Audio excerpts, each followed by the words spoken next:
Welcome back to Nerdrotic. My name is Gary Beekler, and I come to you from nerdrotic.com, and I am live in San Francisco, and I'm also with a co-host from the center of the earth, the future ruler of the six kingdoms and the protector of the realm, and the one true king, Dictor Van Doomcock. What is up? My ire is up. My anger is up. Also, I think I hurt my head falling asleep when I fell off the couch and slammed my head onto the hard stone floor. Jesus Christ. Has there ever been a more pointed example of a thing that is both enraging and soporifically boring?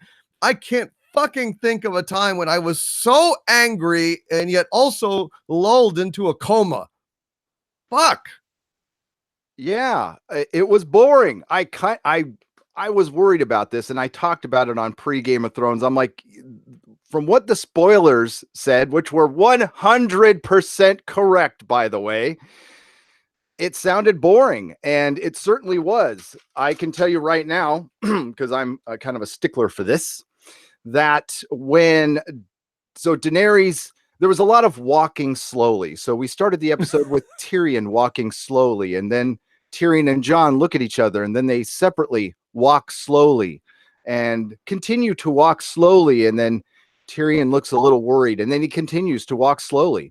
And then he goes and digs out his dead brother. That was 14 minutes to get to a dead Cersei and Jaime. We're at 14:05. Then Hitler comes out and gives her speech about how she's going to free the world by killing and burning all the children. Tyrion mans up, and does all that. When Jon, let's just cut to the chase here. When Jon kills Daenerys, sorry, spoiler warning. Jon kills Daenerys. I don't even care. Is at 44 minutes. So we were halfway through the episode, and it was McQueen. I'm going to have to kill McQueen. And then Tyrion has to talk him into it. Tyrion, of course, gets taken prisoner. Jon goes and visits him and starts to cry. He cries half the episode. McQueen. What they have done to this character. And yes, I understand this. I read the books. For anybody who's new, I could see the books end. I think the ending of the books has been spoiled at this point, but the journey to this point, I'm sure, will be a little more satisfying. And definitely with that whole, by the way, Bran is king.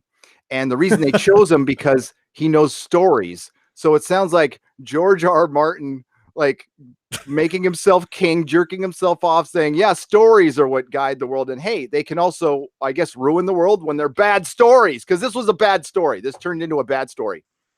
Boy, you just knew that old Sam was going to be writing a game of ice, a song of ice and fire. You just fucking knew it. Didn't you?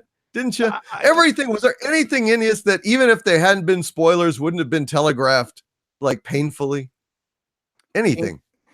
I was talking about this with Mahler earlier, that they got caught between being kind of a basic tropey show, and then so they wanted to like break tropes. That's what this whole thing is about, is breaking the Tolkien tropes and subverting expectations. But at some point they got off of George R. R. Martin's story and realized that they were just basic trope writers, and they got us in. They basically did basic tropes, and then they subverted the expectation just to shock. So these were guys who were, man, this story was way above their pay grade, and it shows. It crawled to them. By the way, I was looking at the episode number of this, and Dan and David said all along it's going to be 70 episodes, and they're like, oh, we got 2 seasons, and I just realized this was episode 73, so we got 3 extra episodes. And it feels like it. And I don't know what the hell they were thinking. Did they think that Wins a Winner would solve all their problems? Listen, they threw away so many great George R. R. Martin chapters that they could have made the end of the story. They could have just had, Jon's death, basically his resurrection, the beginning of the end. They could have started it there and did the siege of Winterfell with the Boltons and the fake wedding to Arya. They could have done all that stuff. They had plenty of material. So if I hear them say they ran out of material, no, they threw away Lady Stoneheart, the entire Dorne storyline. They subverted the Dorne storyline just so they can have an all-female war council. And yeah, that one sticks in my craw a little bit. It's total crap. And then to say at the end of this show that it's stories that guide us and stories, so we're going to make Bran the king because he can tell a good story. Well, what happens if it's a really bad one?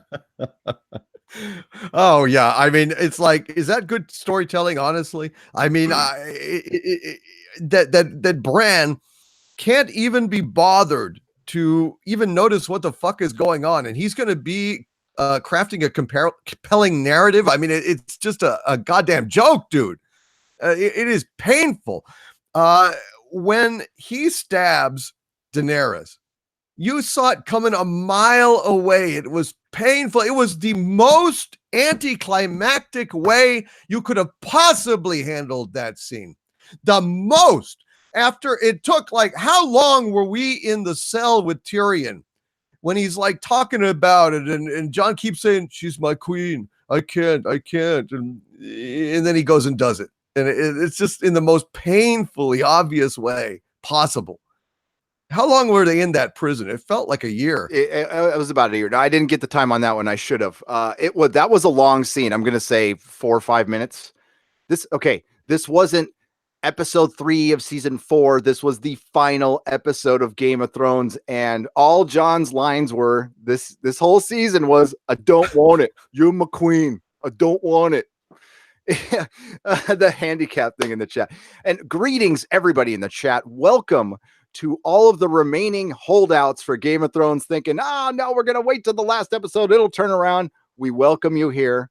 We are not kneelers. And the Free Folk has been on fire. The Free Folk subreddit has been absolute genius today, and I can't wait. We're going to go check some of that in a little bit. I see there's super chats we will get to, but we will get to them, and we'll get to you in the chat, but I want to get kind of Doomcock's initial thoughts, my initial thoughts, and then we'll let her rip. So welcome everybody in here. This is great. So what a waste of a great show. Tragic fucking waste. Nothing happened really in this episode of note. It was glacially paced. There was not one sincere, compelling moment. Not even when, what the fuck is Tyrion crying about? When he sees Cersei's face and you know, there, and also, wasn't it amazingly convenient how they were crushed, but didn't have their beautiful features marred in the slightest? You know, so obviously their heads didn't get crushed, just the rest of them. It was really convenient. And that's where this show's really changed on a serious note, which is funny. That's a funny point. But in a serious note, season 1 Game of Thrones would have had like half a Cersei skull, like her brain hanging out or something like that. It would have been ugly. And that's what we loved about this show. Why waste the time? I mean, I know you needed to show they were dead. Well, why not show a clean death? Why not, I don't know, not have a bunch of bricks land on Cersei Lannister, one of the greatest villains in the history of television? Well, not anymore.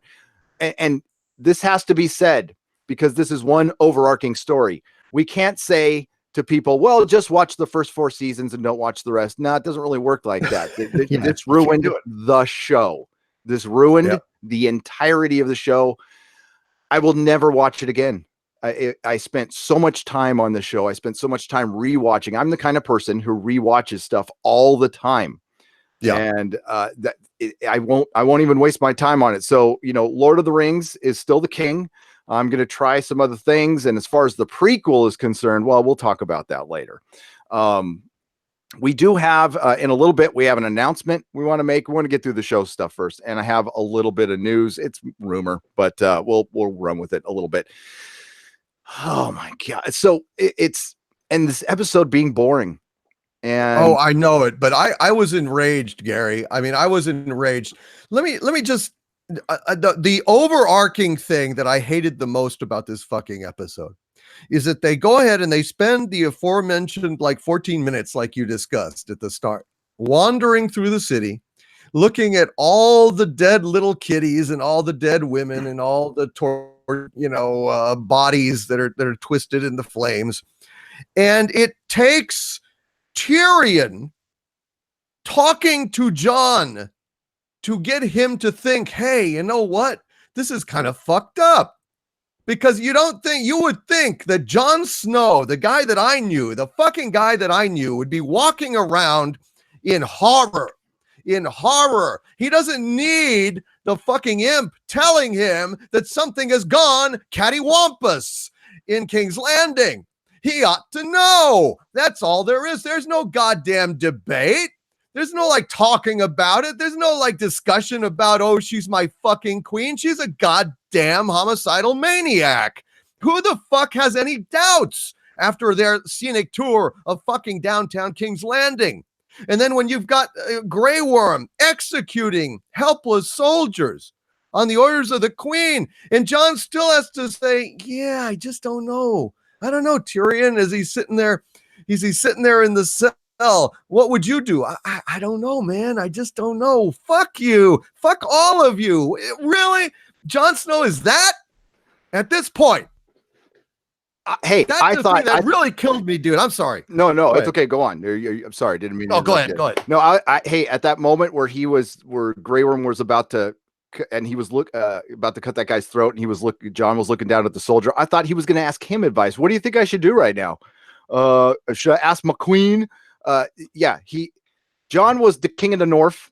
Jon was Lord Commander of the Night's Watch. He's fought the dead. He knows what's up. He had to have Arya tell him about Daenerys too. Arya, the little, what the hell was she doing there? Why was Arya even in this story? So she had to give Jon advice. She had to go, you're always going to be, because you're a Targaryen, you're going to be on our list. You better watch out, little brother. Like, he's not going to figure this out. Listen, love does blind us all. I understand that, but I never bought the love between Jon and Daenerys for a second because it's rushed. This is something that had to build over multiple seasons. I mean, if my wife went crazy and killed everybody, I'd help her hide the bodies. Absolutely. Without question. But I don't buy it between these two. So that was dumb. And then when Daenerys is giving her Hitler speech, that looked a lot like the freaking Force Awakens for some reason. How in the hell did they hear her?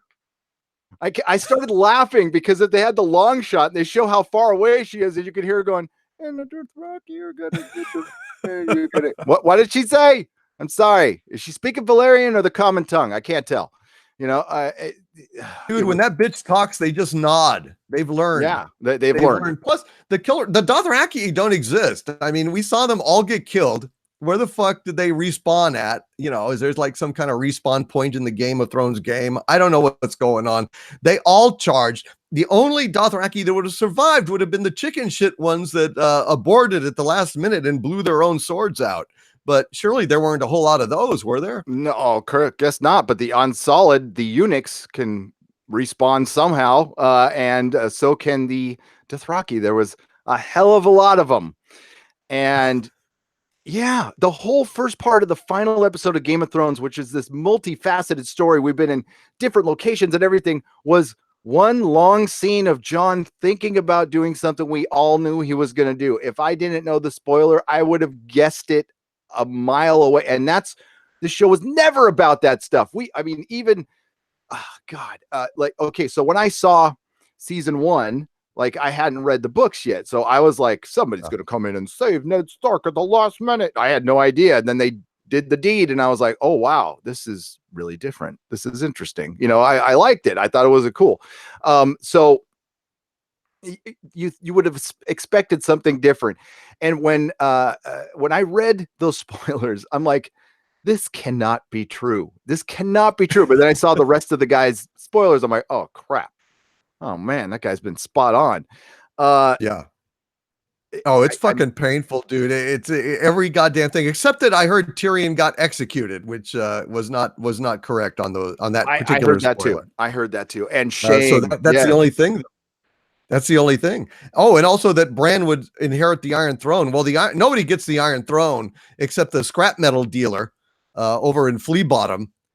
Fast Mike Fast Mike, the scrap dealer, he got the Iron Yeah. Throne and lugged it away because Yeah. it was scrap at that point. That's good scrap there. I can pick that up there. I get some couple I dollars could for it. make a lot of Yeah, beer cans out of that. Yeah, it's great, you know. And it's, you know, nobody gets it, and I was sad because I already had my goddamn graphic picked out with, you know, Bran on the Iron Throne and some wheels on it, you know, you know. So it goes, Sir fucking Pod can wheel him around, right? Sir Podrick is basically his wet nurse now, you know, his Jesus Christ, his physical therapist. I don't know. And Bran was one of my favorite characters through the first 4 seasons. I loved Bran, and Isaac Wright, I don't know his middle name, had done such a great job as Bran, and then to make him a robot, and now he's a smirking robot. Oh God, I know it. I mean, if you're gonna go Vulcan, go full Vulcan. Don't have him smirk at the end. It's and the worst part. Okay, so when they make Bran king, apparently all of these events had to happen the way they happened. Everybody had all these pieces had to be moved so Bran could become king. It was his desire to become king, and he told people you were exactly where you had to be. So he knew what was going to happen, and he just had to stay and watch. I don't know what was the point of that, though. Is he going to be? It doesn't look like he's going to be that great of a king. And where we end the series, you could. I mean, I don't want one with these writers, but you could have a sequel to this.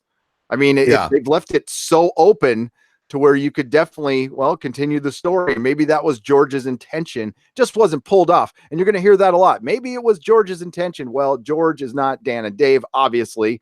And they, again, were not up to snuff. And this was like watching a slow car wreck. And it did not disappoint in that aspect. It was a total train wreck, and I'm sure there's people out there who love it. And John finally pet Ghost. Yay. Pet his doggo. John's in the freaking Night's Watch. Why do you need a Night's Watch? Yeah, that's a good point. Although, didn't he just piss off North? So he's not actually in the Night Watch, right? I mean, he basically just left, right? He just bailed. So, and speaking of pissing off, that King's Council. All right, so after Daenerys gets killed, everybody's just cool at that point. Right. Everybody's just cool. Tyrion's still alive. Jon is taken prisoner. The Westeros Express brings everybody down. Tyrion's beard's a little longer. Jon's still crying in his cell. Grey Worm is like, he's like, I want him executed. I want him adjusted. They're all, no, we're going to vote for a king. Okay. I mean, like, what? Yeah. All logic was thrown out the window, and it just got stupid. And when we started, right before we started live, it wasn't like The Long Night. We were pretty fired up. This one, we were just like, yeah. Ended. It's fucking horrible. I mean, look. So basically, Tyrion is he wakes up, and they take him out to this council. And suddenly it's spring. It's not winter anymore. I mean, the sun's shining. For one day. It was basically, it was a long day's winter, as the Beatles sang. And he comes out there, and he's in chains, and they're debating, like, are they going to kill Jon Snow? Are they going to let him kill Jon Snow? And then here's, Tyrion, and he's a prisoner, and he's going to be executed. But then, lo and behold, they start listening to him, and he basically starts rearranging the entire power structure and nominates Bran for king, and Bran becomes king. And he's standing there, basically in chains and a prisoner, but he's holding them all captive, just a captive audience, spellbound by his eloquence and his bullshit in an endless scene that I'm still not entirely convinced has ended. I think it's still going, actually. I think it feels like it. Yeah. Oh, fuck me. Really? Think about it, dude. I mean, it was painful. It was fucking painful. Nothing happened in this episode. You could sum this up in a paragraph, literally. That's how razor thin the goddamn plot was. And then it was supposed to be funny, ultimately, like the council with Tyrion being the hand. and arranging the chairs. They took time to show him neatly arranging the chairs around the table. That was like how many minutes? 5 minutes? 4 minutes? I don't know. Too long. I don't need that scene. I don't need Arya's side boob. You know what I needed? Background on the Night King. I needed more Night King. So out of these 6 episodes, 2 episodes stuff happened. Everything else was just really predictable, setting things up. And I just think about some of the deaths, like poor Theon. If he'd have just waited a couple minutes, he'd have been fine. And they justified within this episode, Daenerys killing all the children and stuff was John was going, you don't understand. Her best friend got her head cut off and her dragon died. It's like, dude, your dad got his head cut off.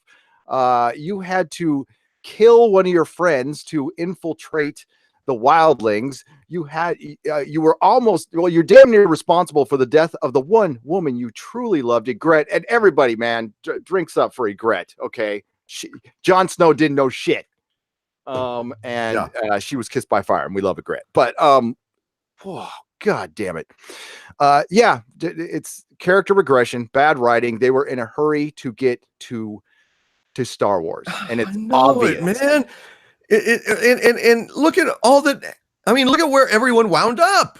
Was there any goddamn inkling at all that Arya would basically become Popeye the Sailor Man, sailing off to the edge of the map? And one thing, it doesn't say here there be dragons, because there be no more dragons. It's, I don't know. He's pissed off north or somewhere. I don't know. He's with Santa at the North Pole or some shit. And he carried her away. He carried Daenerys away.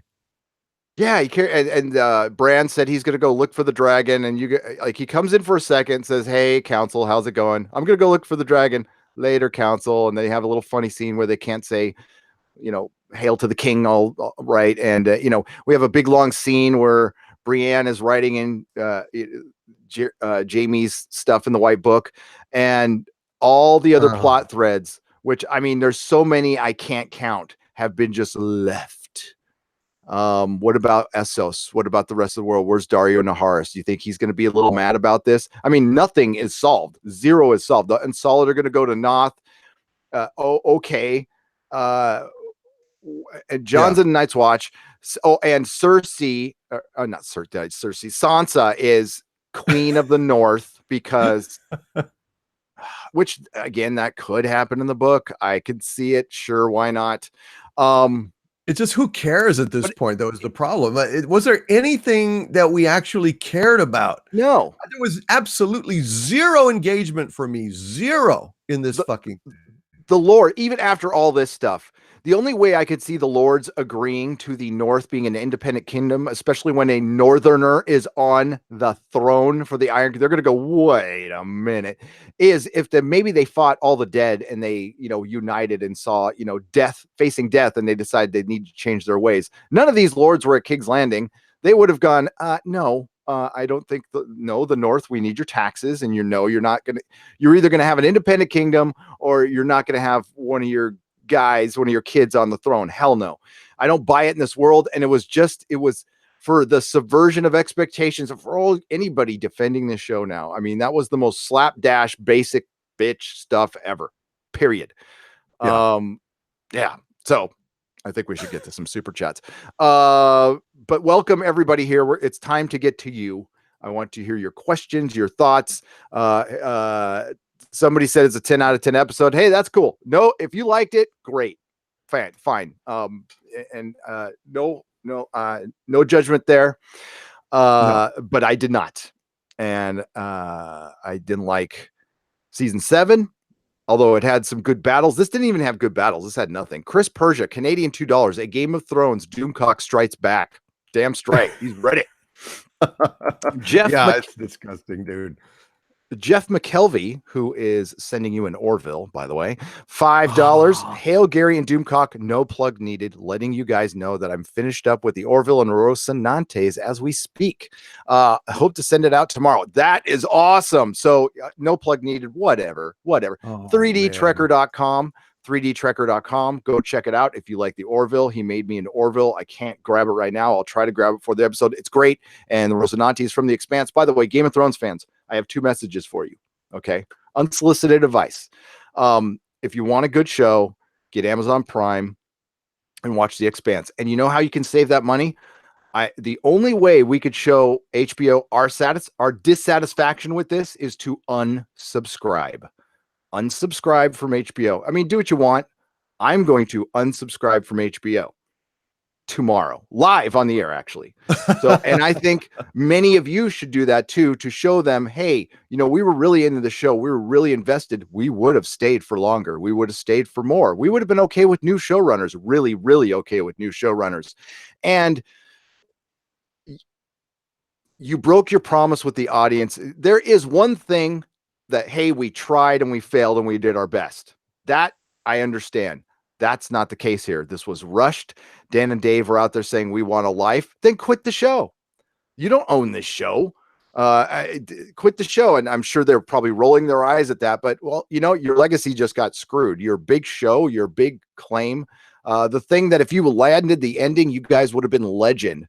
Well, you are now for a completely, well, yeah.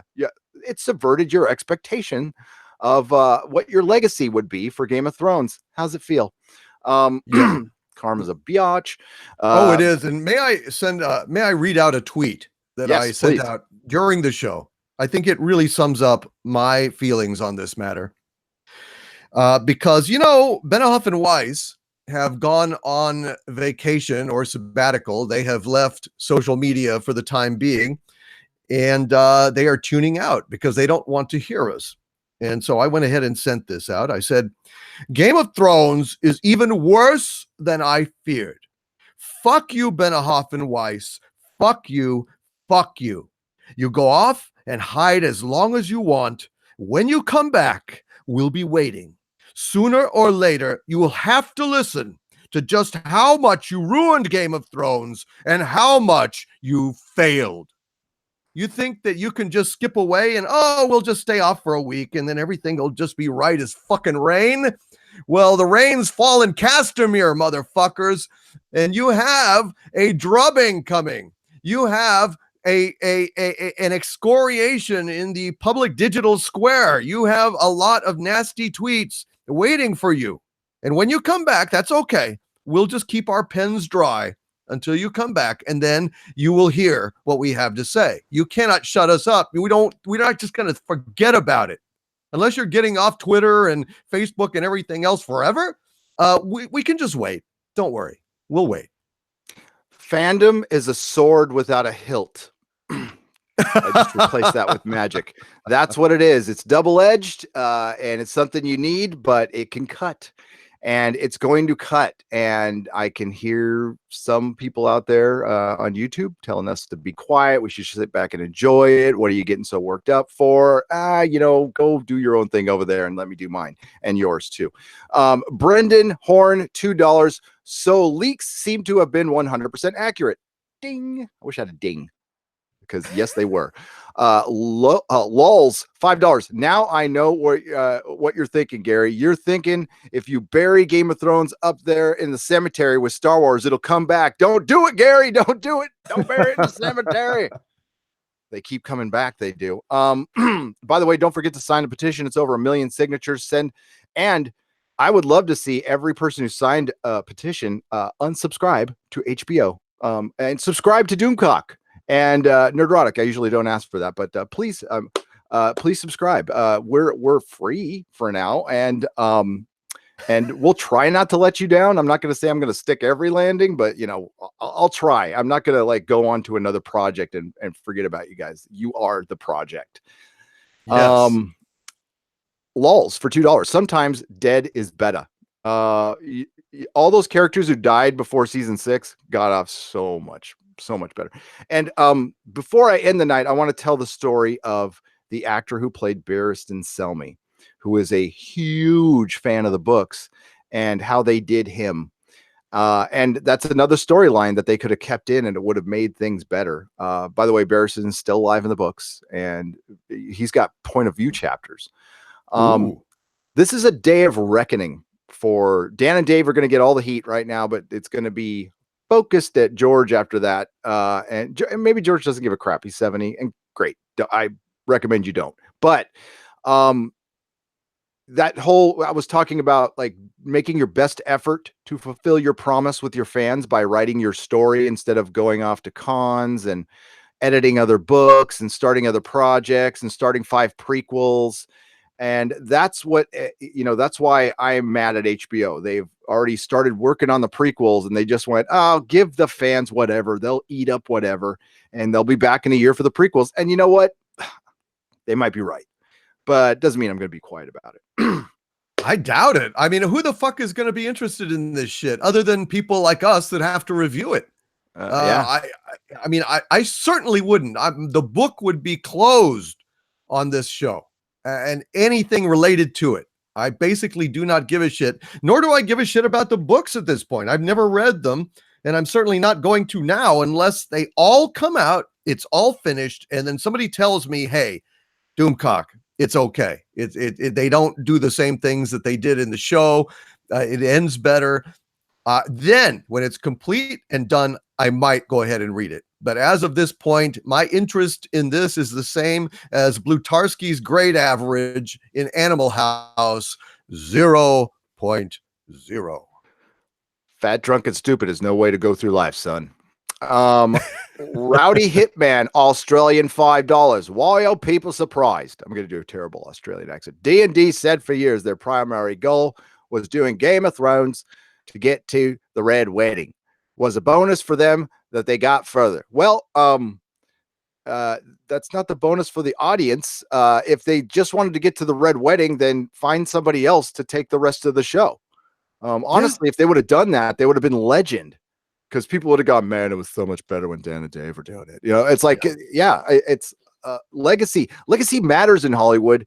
I know you want to take your opportunities as they come along. I do understand that. But Star Wars fans, I'm sorry. I know you're like, well, it'll be different. No, it won't. No, it won't. Deadpool, Wolverine Origins, sold mouth shut. End of story. Jeff McKelvey, $5. This is the way Game of Thrones ends, not with a bang, but a whimper, a boring whimper, a crying Jon Snow, McQueen. This is how they do the fans who spent a decade with the show. Truly sad. Yeah. And damaging the trust with the network. And this stuff happens. Sci-fi's had a tough time since they canceled The Expanse.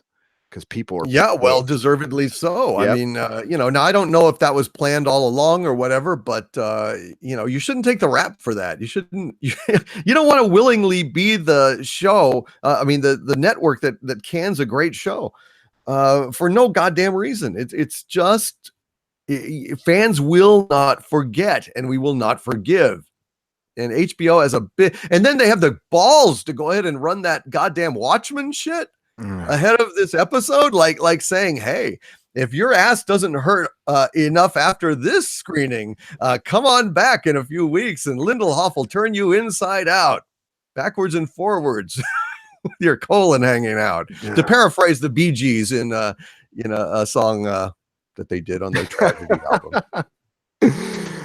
Damon Ingalls for $1.99, and no question, but thank you for the donation, Damon. It is truly appreciated, and thank you all to super chat. You keep the lights on here. It allows me to do this full time, more live streams, more content. There is more to come, folks.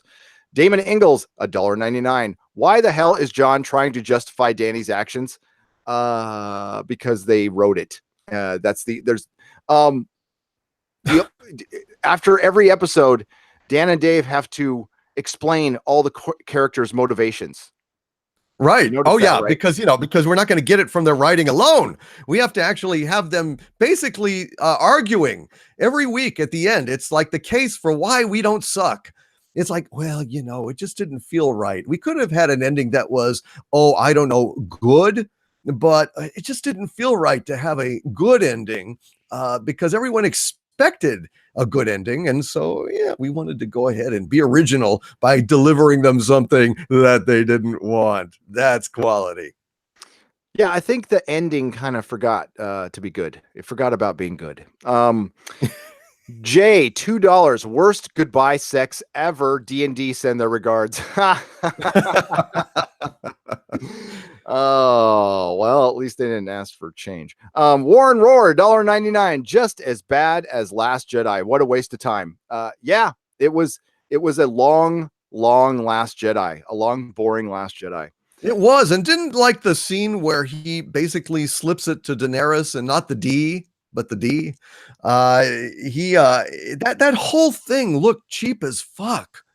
The whole thing, it looked like basically what it was, which was a cutscene in a video game. I mean, did you notice that? Now Yeah. the exteriors of the castle look pretty goddamn good. I mean, I thought that those looked good, and the dragon vanishing over the battlements was a really nice shot. But then inside the actual throne room, it looked like a cutscene from some fucking game from 2007. I was expecting to see like the uncanny valley, like their mouths didn't move right. Cause yeah, I totally agree. The good, okay, like you said, the dragon scenes, like where Drogon is, anguishing over Daenerys dying and Yeah, melting I the felt throne. sorry. That was the dragon itself looked pretty cool. The dragon under Yeah. the snow, the dragon facing John, but that big money shot with the dragon like spreading its wings behind Daenerys did not look good at all. God.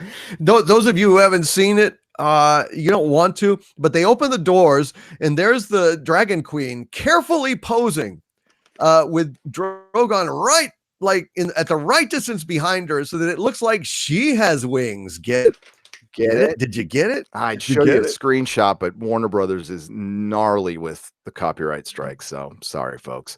I'll you put it in your video and I'll put it in mine. Hooks and Stitches, $2. At least John petted Ghost. Sigh. And yeah, it was a good little scruffy little, and I was very happy to see that. It kind of was a happy. John got what he want. He's with Tormund, and like, yeah, I would do that too if I was if the gate closed behind me. I'm like, wait a minute, no more sex. Yeah, wildlings. But I'm gonna point out that it's winter and they're going north. That's about the dumbest thing you can do. It wasn't just. I mean, they were running from the White Walkers, but the wildlings would have loved to have gone south during any winter. It was the wall preventing them from doing so, but now there's a big hole in it, and they were actually offered lands. There's a place called the Gift, and yeah, they could have settled it. Why not? Oh boy. Well, dude, now you say it's winter. I don't think it's winter anymore. Probably not. I'm sorry, dude. When Tyrion emerged from his cave and he saw his shadow, that meant winter was over. He's like basically the the dwarf equivalent of a groundhog, and he came out of his cell and he saw a shadow, and that was it. It was it. The robin sang. I mean, it really was sunny. It wasn't cold. It wasn't biting. It looked like winter had blown over to me. Oh yeah. And then in the woods in the north. In the woods in the north, there was sun streaming through the fucking trees. I mean, maybe you walked away at that point. You were disgusted or typing or something, but I mean, it was there. There was a shot. It was clear as day, dude. The sun was shining through the trees up north as they went north. So winter's gone, dude. Winter's gone. Yeah. Bittersweet. Winter is coming, maybe, but unfortunately, winter is a premature ejaculator. Yeah. So didn't last very long. Winter came, but not very long. Maybe it shot some blanks. Yeah. Like you said, it was just a light cold front. Actually, it's a worse winter right outside my window right now. Nothing unites people like good story turned to shit. Soupy Columbo, $5. Bless you. That was so good. That's going in my next video. Thank you, Soupy Columbo. You are correct. The fandom menace. God, you're so right. Zaries for £5. This was a major disappointment. Rushed all of the character development and build up for nothing. Definitely not watching the prequel after this. And yes, people, stay strong. Don't watch The Last Jedi. Don't watch Star Trek Discovery Season 3. And don't watch the prequel. Don't let them take you for granted. And that's, Yeah, they'll learn. Well, that's what I always say. Without respect, we reject. I mean, I say it all the fucking time. And that's something that we've got to teach them, because if we don't, they're never going to change. They're going to think that they can serve us any steaming piece of crap that they can just shit out on a cheap budget, and we'll just lap it up because we're stupid rubes that don't know the difference. Yeah, better yet, make your own stuff. If you have the ability and the desire, I would love to see just this, swell of independent creators come up as a response to this, and all the franchises going to crap, and fandom being treated like crap by creatives. And I'm waiting for it. I'm checking my watch, which I don't even have, for fan backlash. This will be the fans' fault, and fans complaining it's going to be all our fault. I even know some of the culprits, and I will be watching, by the way. I will be watching, because whether you like this show or not, period, if you're a fan, we have your back. So no matter what. And if you like this episode, again, cool. You might want to sit this one out. It's cool. But yeah, all the prophecies amounted to a hill of beans. Jerry Groud for $2. A hill of Jerry, thank you for being very classy with that comment. I would have gone to a Bandini Mountain. I don't know if you've ever heard of Bandini Mountain. You had to be in Southern California. Bandini Mountain is a mountain of cow manure and the ad has a guy skiing down a mountain of cow manure, and they're all Bandini Mountain. It's from the 70s. It's a mountain of Bandini Mountain. Well, I gotta say, all the prophecies and all the promises on this show did not amount to a hill of beans. Human beans, in this case, baked beans in King's Landing. That's basically what it was, and it's so screwed up. And I want to ask also, what the fuck was Tarly doing, sitting there with all the rest of them? Is Sam Tarly now like a ruler or something? Like when Tyrion is doing his pitch for King Bran and Tarly's sitting there. I mean, it's just like whoever was around, whatever parts of the gang were around. By the way, folks, yes, he was the Lord Paramount of Horn Hill. He's not Lord Paramount. He's just a lord. His oh my God, his liege is Braun, and but I guess he was the lord. But then, was there a massive time jump at the end, because then he became Grand Maester, which takes years, but it looks like he just finished it up I think he did an online correspondence course for Grand Maester. Well, they went ahead and promoted Kirk to be captain in Star Trek The Motion Picture by Jar Jar Abrams, and then the same group went over to Westeros and took care of it. Well, that totally makes sense, because because somebody said the word "the" in the first episode, so that led to this. Rad Willie won $5. 6 kingdoms. The 7 kingdoms are actually 8 kingdoms now. It has 7 kingdoms without the North. They really have no idea, do they? They have lost the plot, lost everything. Right back to when Gendry called himself Gendry Rivers, which is something I forgot to point out in my. But yeah, he would be Waters or Storm, that's a bastard name, but he was born in King's Landing, so it'd probably be Waters, not Rivers. He wasn't born in the Riverlands. Jody Williams, $5. The last 2 months weren't ours. They came from another timeline where Hillary won. I'm convinced of it. I'll add the Twin Towers are still standing. No, yeah, they came from there is a world out there where the Twin Towers are standing. Star Wars is good. Star Trek is good. Disney never bought Marvel Comics. It's out there somewhere. We need to work on it. Could you work on the slider technology, Doomcock? Well, yeah. I mean, I think we've already talked about that in the Exozone, and I'm sure we will discuss it again. Alternate realities, quantum theory. That's the kind of exozone-y kind of thing we love to do. Yeah. Do you think we could start a GoFundMe for dimensional travel? Yeah. And then we will travel to wherever Benioff and Weiss are, probably on a beach somewhere with their ill-gotten gains. And we'll take our ill-gotten gains, because I don't think we could invent that. Yeah. Well, if we could slide over there, I'll steal their Coke and sell it. And then we can, yeah. Okay. So, we can do that. Yeah. In my opinion, of course. Yes, allegedly, and for humorous sake only. Humorous purposes only. Michael Gonnett for $4.99. Someone in the writer's room confused Arya and Yara's endings. They certainly did. Well, Yeah. um, That's so dumb. Yara is supposed to be Asha, who wanted Jon Snow. Yeah, God, that whole council scene was so dumb. She's like, I want Jon Snow dead, but I'll vote for his brother for king. Okay, everything's cool. 6 kingdoms, 8 kingdoms. It doesn't matter. Grey Worm was just fighting for Hitler, and then all of a sudden it goes, okay, let's not let Tyrion go. Let's let him decide everything, and then we'll make him hand of the king again. And I love Tyrion. I do. And I'm glad he lived, although honestly, Tyrion died a long time. They all died a long time ago. The No, dead killed dude, them. he's not. Yeah, no, he's not Tyrion at all. And it's the damnedest thing. Grey Worm sure has a lot of balls for a guy with no balls. He does. Jesus, he is mean and he is like snapping orders and he's acting like fucking Mr. Drysdale in the Beverly Hillbillies if Drysdale were to try and travel and assume command of forces. Yeah, and it does. You know what? It did the Grey Worm character no justice. To be honest with you, he deserved better than that. To be just this angry guy going to Noth and like giving the finger to Westeros. It's so phony, dude. It's so phony. The writers do not consider the ramifications of what they're doing.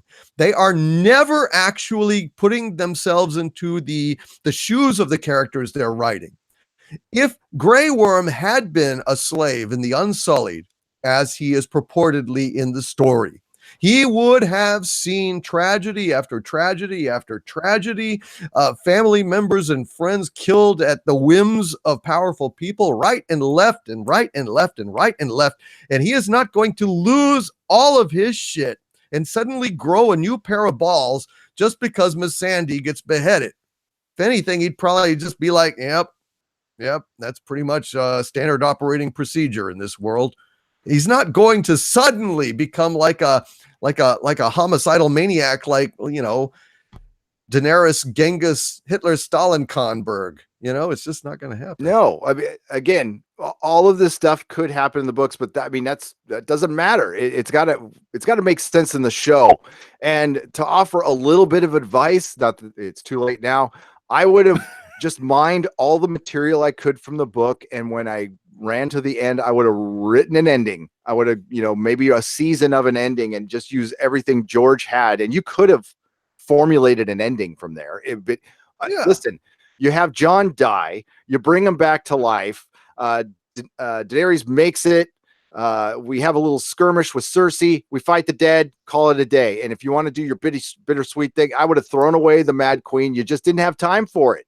You didn't have time for it. It didn't work. I would have honestly, a Disney ending would have been better with little birdies and Daenerys and Jon like holding hands on the throne together.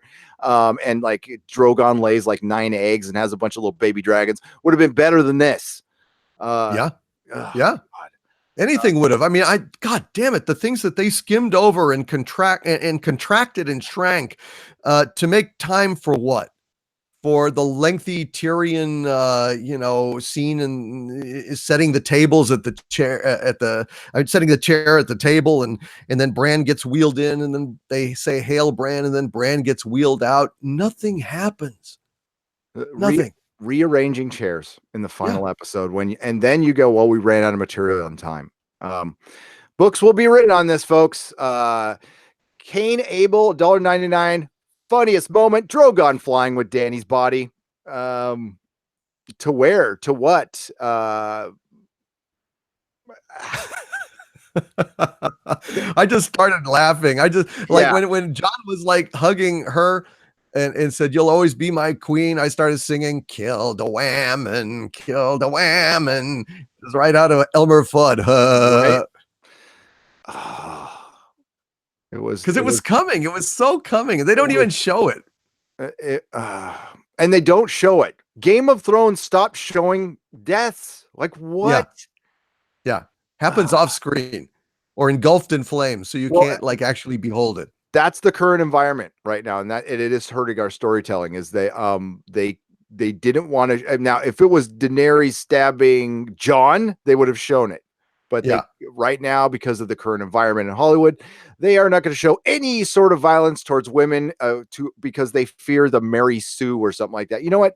make your art. Feel free to make your art. And that's part of the reason the show got so contrived for all the subverting expectations. It was contrived as hell.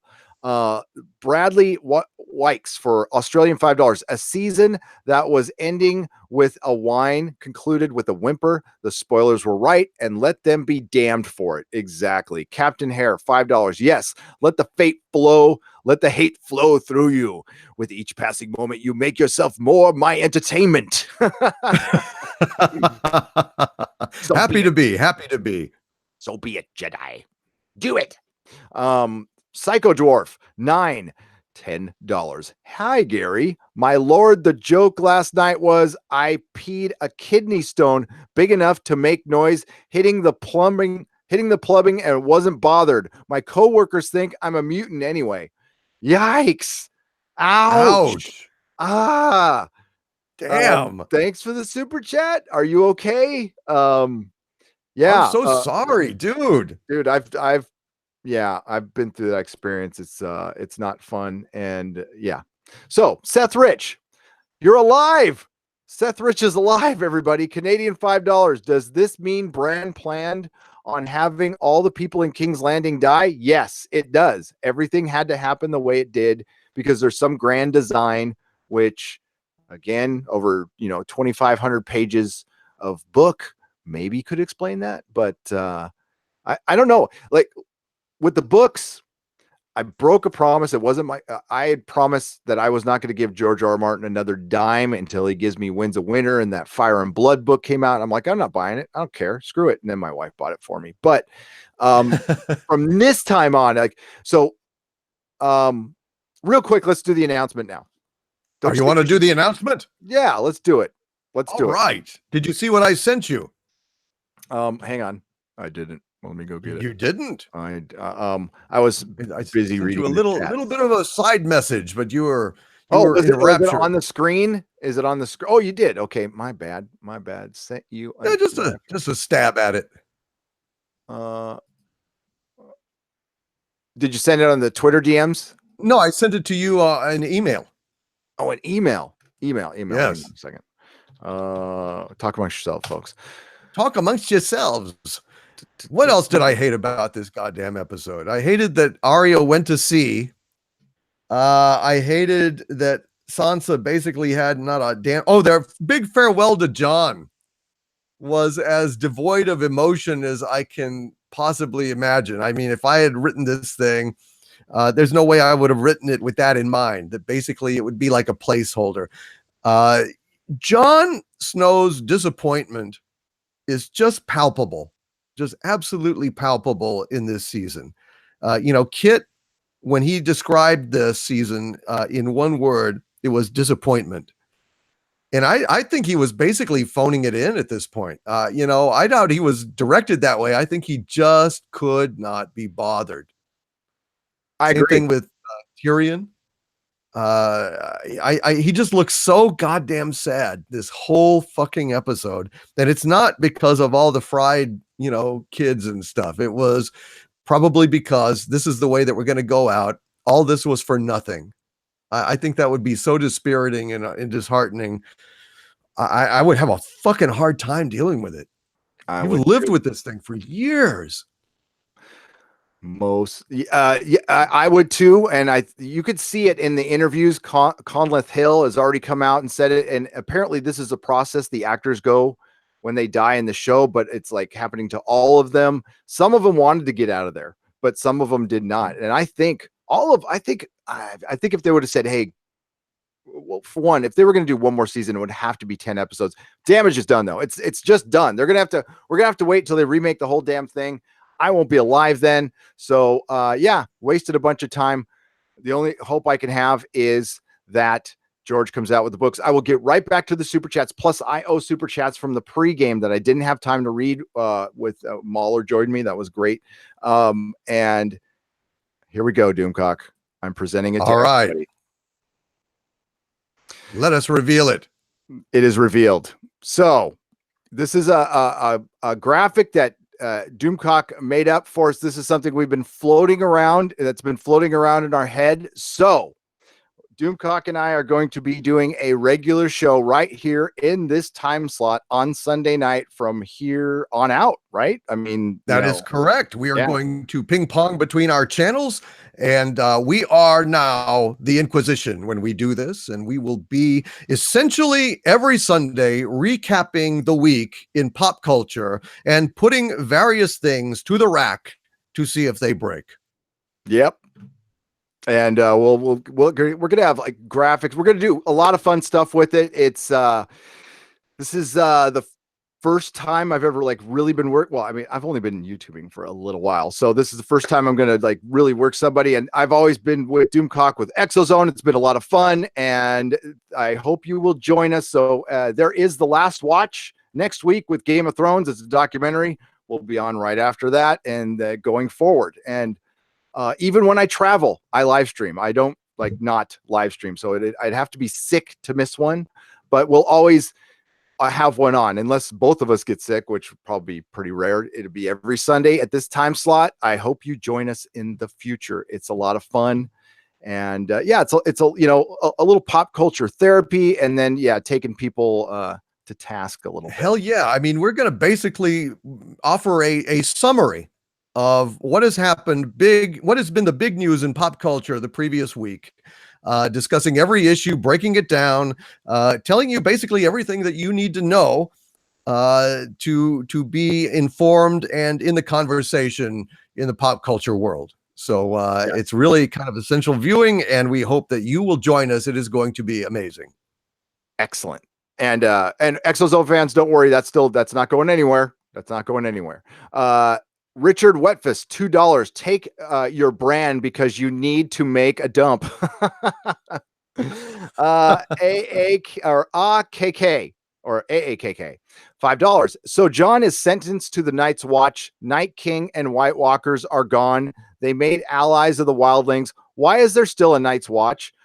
I'm wondering if the whole John becoming the Night King thing, I wonder if that was kind of a nod to it. That's a theory out there. I'm not sure if I totally buy it or not, but it would be interesting. It would be interesting. Chris Wilson, Canadian, $13.99 Canadian pesos. No wonder Tyrion wanted Bran. He checked out half the time. That way he can pull the strings. Whatever. Don't give a crap anymore. Right? Victor Jeckert for $20. Thank you for the $20 donation. Ha ha ha. Great joke, D&D. Now, how about you give us the actual episode or season? So seasons. Comedy LOL podcast, $2. Arya, the faceless sea wolf, didn't use her power ever again. Right. And there was no retribution whatsoever for her leaving the faceless men, betraying them, just strolling away, taking their secrets, and pissing off. Nobody came for her. Nobody did anything. There was no repercussions whatsoever. Wonderful. What a joke that entire storyline was. Def Camp, absolutely. Def Camp Amel Duran TV, $2. The most underwhelming ending ever. Absolutely. I mean, they could have put a camera on Tyrion drinking wine and reading a book for 80 minutes, and it would have been more entertaining. Perpetual Punster, $10. As King Bran will be the fiber that brings balance to the lands, and he will always be a regular guy. Oh, it's from a guy called Perpetual Punster. I mean, honestly, what did you expect? He didn't subvert our expectations. Thank you for the $10. Road Warrior 2. Very fortunate they found Qyburn's matter replicator in order to fix King's Landing in a weekend. They did, and it was very fortunate. Thank you, Road Warrior 2. Christianette CO9. Oh my God, it's good to see you. One of my patrons. Hello. $9.99. That was effing painful. It was boring. It was boring as AF.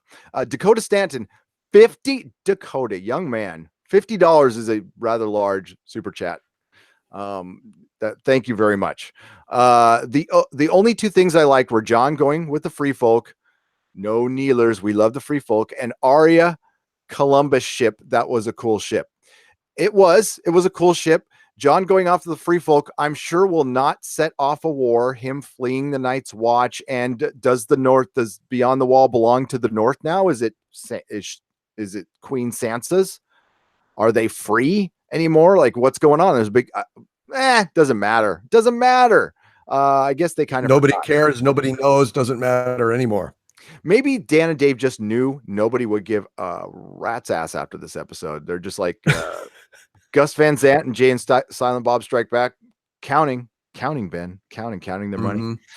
Ken G, $20. Tonight's episode was like eating dirt. After John killed Danny, I was sick to my stomach. It was so depressing. It made me physically ill. This was source then this was source then epically bad. This was epically disappointing. Ken G, thank you. It sounds like, thank you for the $20. It sounds like you're one of the people hanging on, and good for you. I mean, like, good. You know, you don't want to be as jaded, just like the Hound said, you want to be like me. But dude, it sucks. It sucks for everybody. I fully expect most of the when I say normies, it's not a bad thing. Okay. The normies make the world go around. You're just normies. You're not like, you wear white socks. I don't wear white socks. So it's like, there you go. But you make the world go around. You buy everything, and you're necessary. And we want you to come along for a ride. And the thing that the book readers get really frustrated with is, we know what you're missing. There's so many stupid decisions Dan and Dave made, like Lady Stoneheart, that would have rocked your world. So imagine, I mean, Lady Stoneheart's not in the show now. So Lady Stoneheart is Catelyn Stark, brought back from the dead way too late. Like, way too late. And she's nasty looking, and she's cold-blooded. And remember, well, they didn't tell it in the show, but if you come back from the dead, you come back wrong. A little less yourself. And it really does depend how quickly they bring you back. Well, Catelyn Stark was dead for 3 days, and they brought her back. So she is just single-minded. I'm going to kill everybody who screwed my family over. And she's a scary, scary thing. And that's why she's called Lady Stoneheart.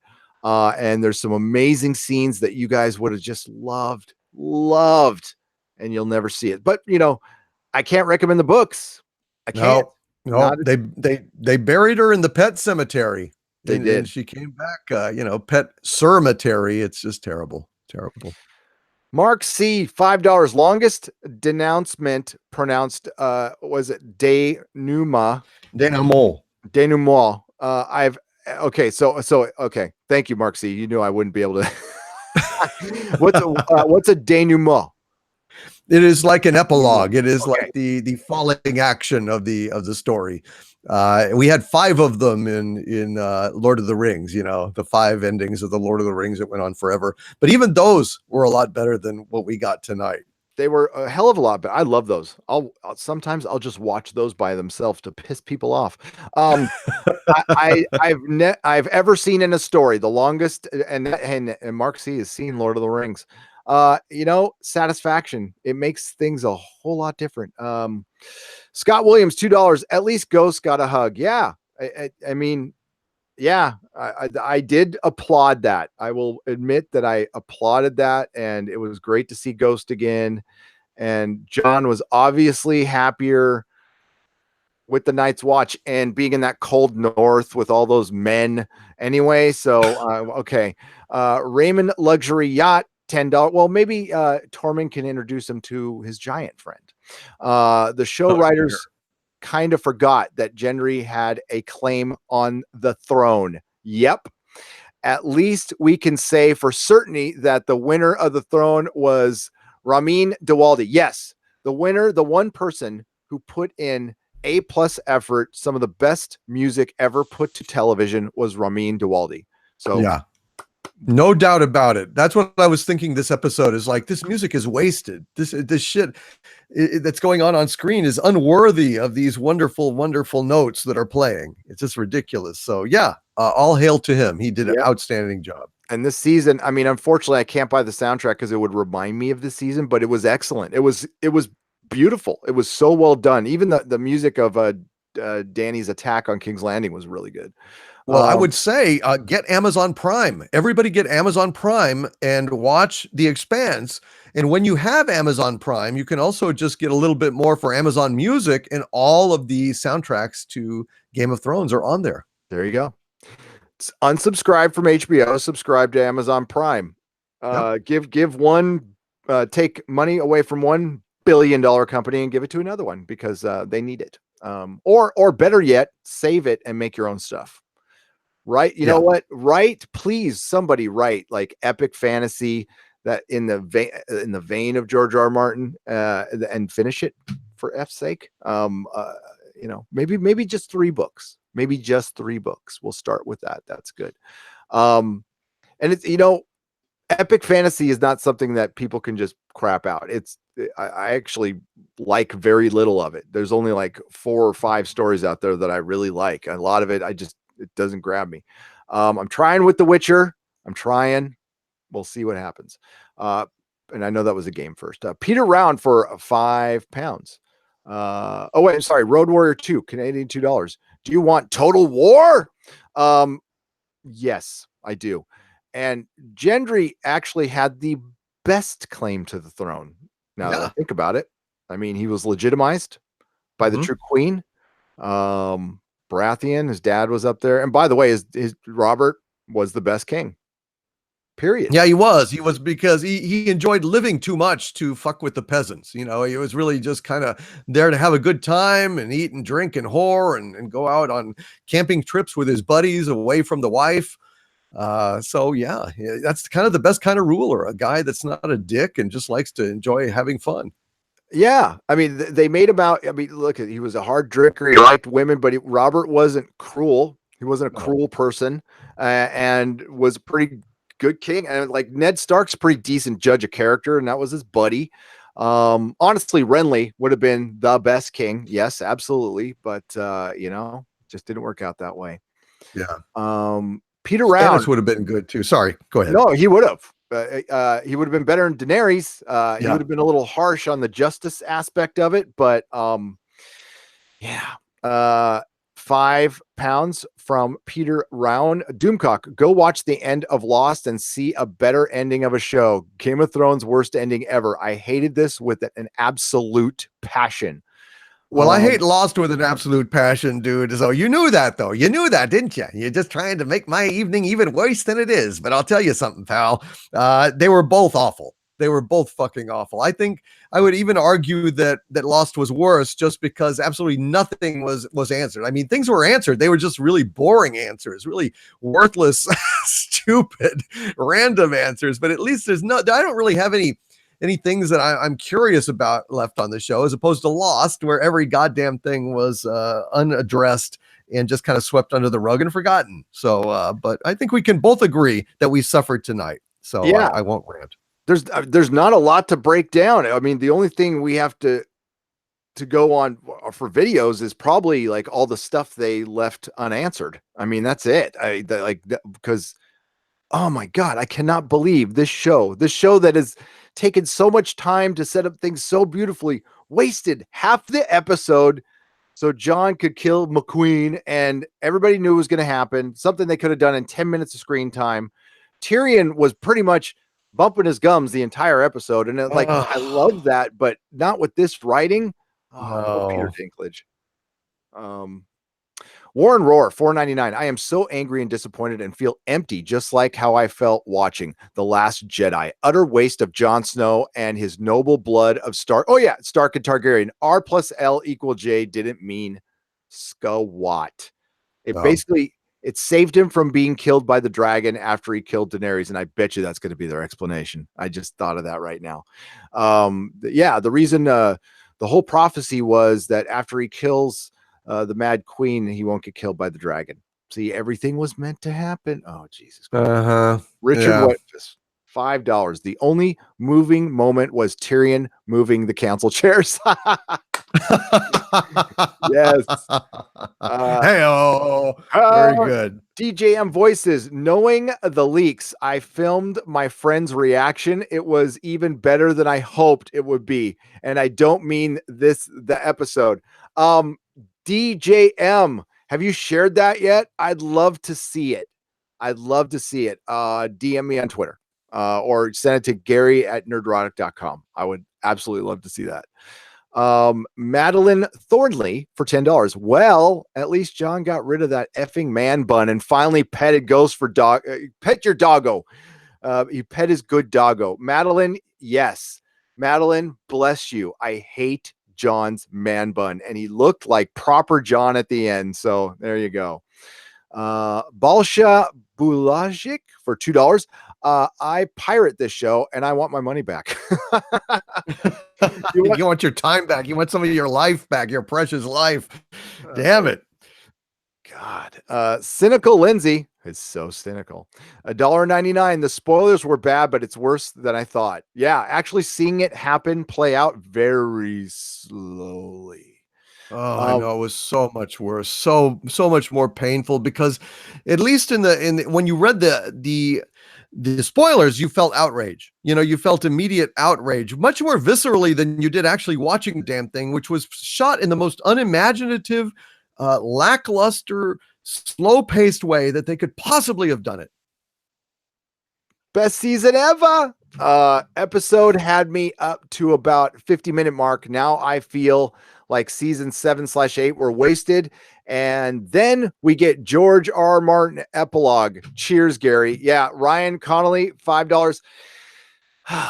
So, let's do a couple more super chats and I'll give you my, it's just, I was trying to get more confirmation on my news, but I've got some news for you. And again, file it under rumor because there's a very contradictory statement from George, but it could be wordplay, and I'll get into that. Sansa was insufferable. Yes, Queen of the North. I was saying that, Road Warrior too.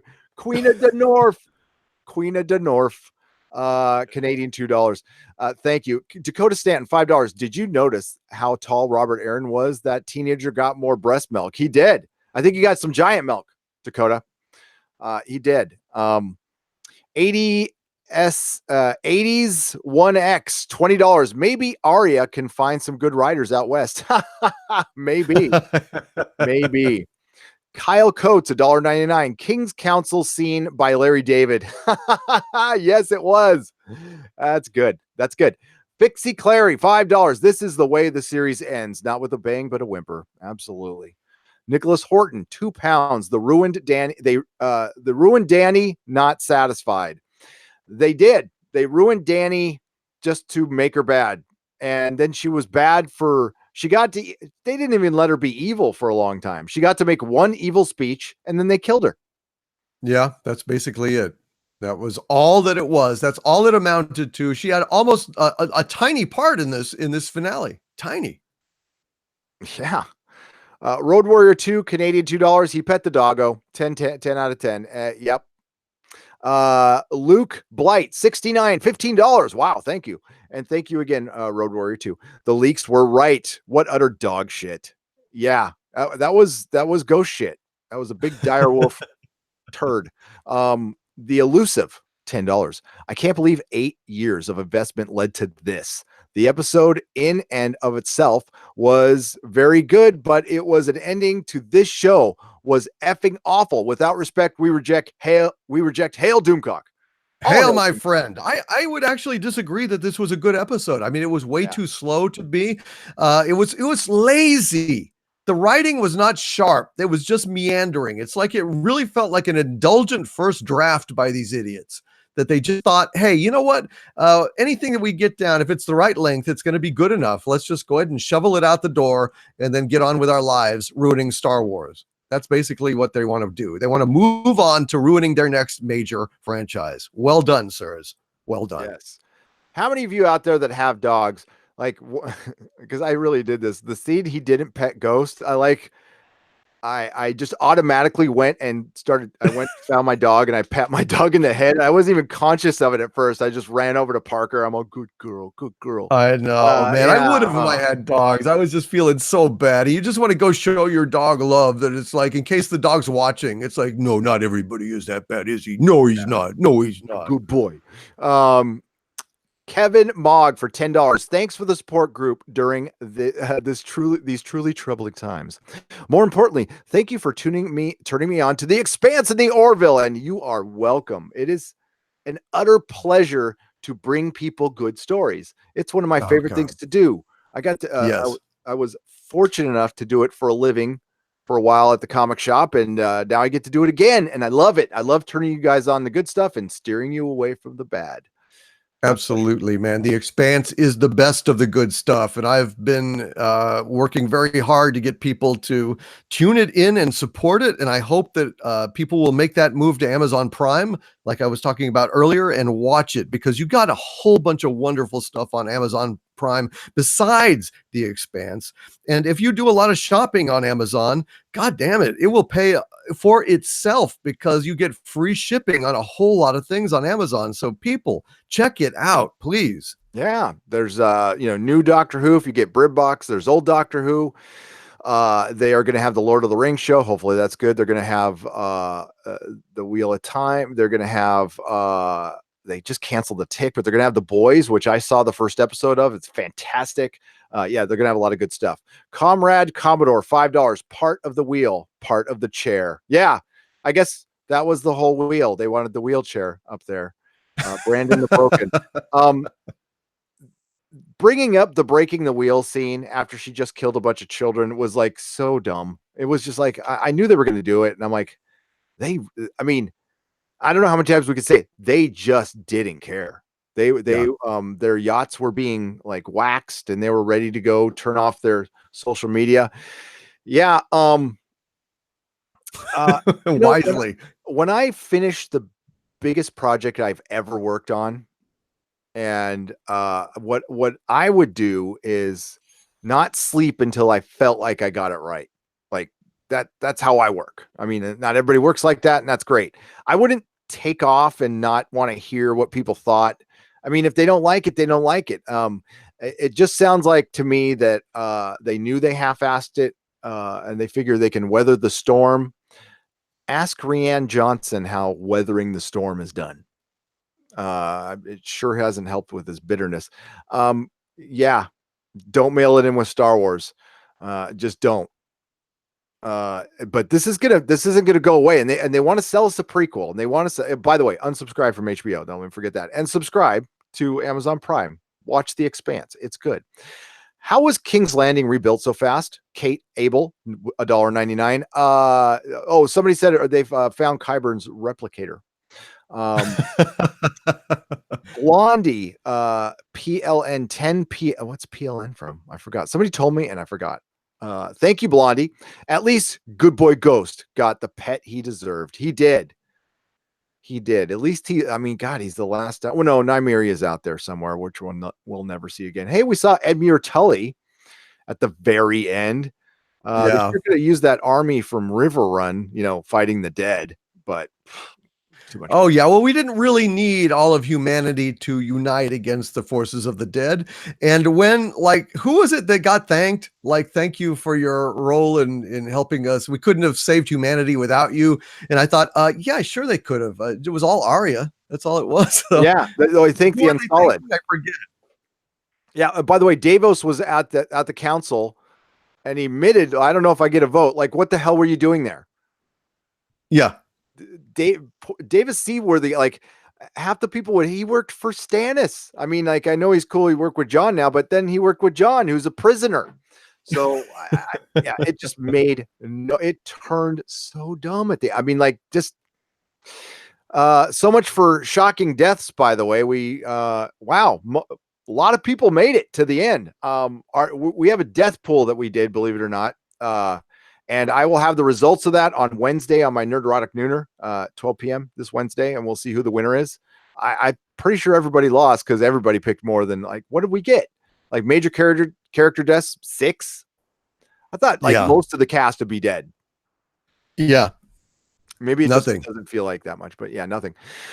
Cornelius Brunels, $5. At least the boy Lord of the Vale has grown up and is off his mother's teat. Well, that's because Littlefinger threw her down the moon door. D and J felt like a replay of Anakin and Padme. Ugh, Rainbow Wrench, right? All we needed was a line about sand. Thank you for the $2. Polag, oh my God, Palaligos the Great. And I just screwed up your name. I'm so sorry, my liege. $5. So is it hinting that John's going to be king beyond the wall? Also, laugh my ass off at Arya becoming Magellan. Yeah, right. She studied with the faceless men, and all of a sudden she's a sailor, and she understands like. So that is the part of her. That is part of her ending. There is something that they refer to in the book that they've never referred to in the show about her asking like, "What's west of Westeros?" They lost track of what's inside Westeros. I don't know. Like it didn't feel like a big world. No. There's like Westeros is actually small. Essos is huge. There's entire continents that we don't know about. There's parts of Essos that I mean, they think dragons are in a shy. They're not sure, you know, and a shy is something I'm sure the book will go to, and we'll never find out. We'll never find out. Mike from Bensonhurst, $10. This is my new favorite channel. Wow, thank you. Thank the old gods and the new for you, and right back at you. You're the reason I was able to make it through the long night, otherwise known as season 8. Can I get a shout out? I am trying to get to 1,000 followers. Is it on Twitter? Absolutely. Follow Mike from Bensonhurst on Twitter or on YouTube. I'm not sure, he didn't specify. So everywhere you see Mike from Bensonhurst, follow him, because what the hell? We're all in this together.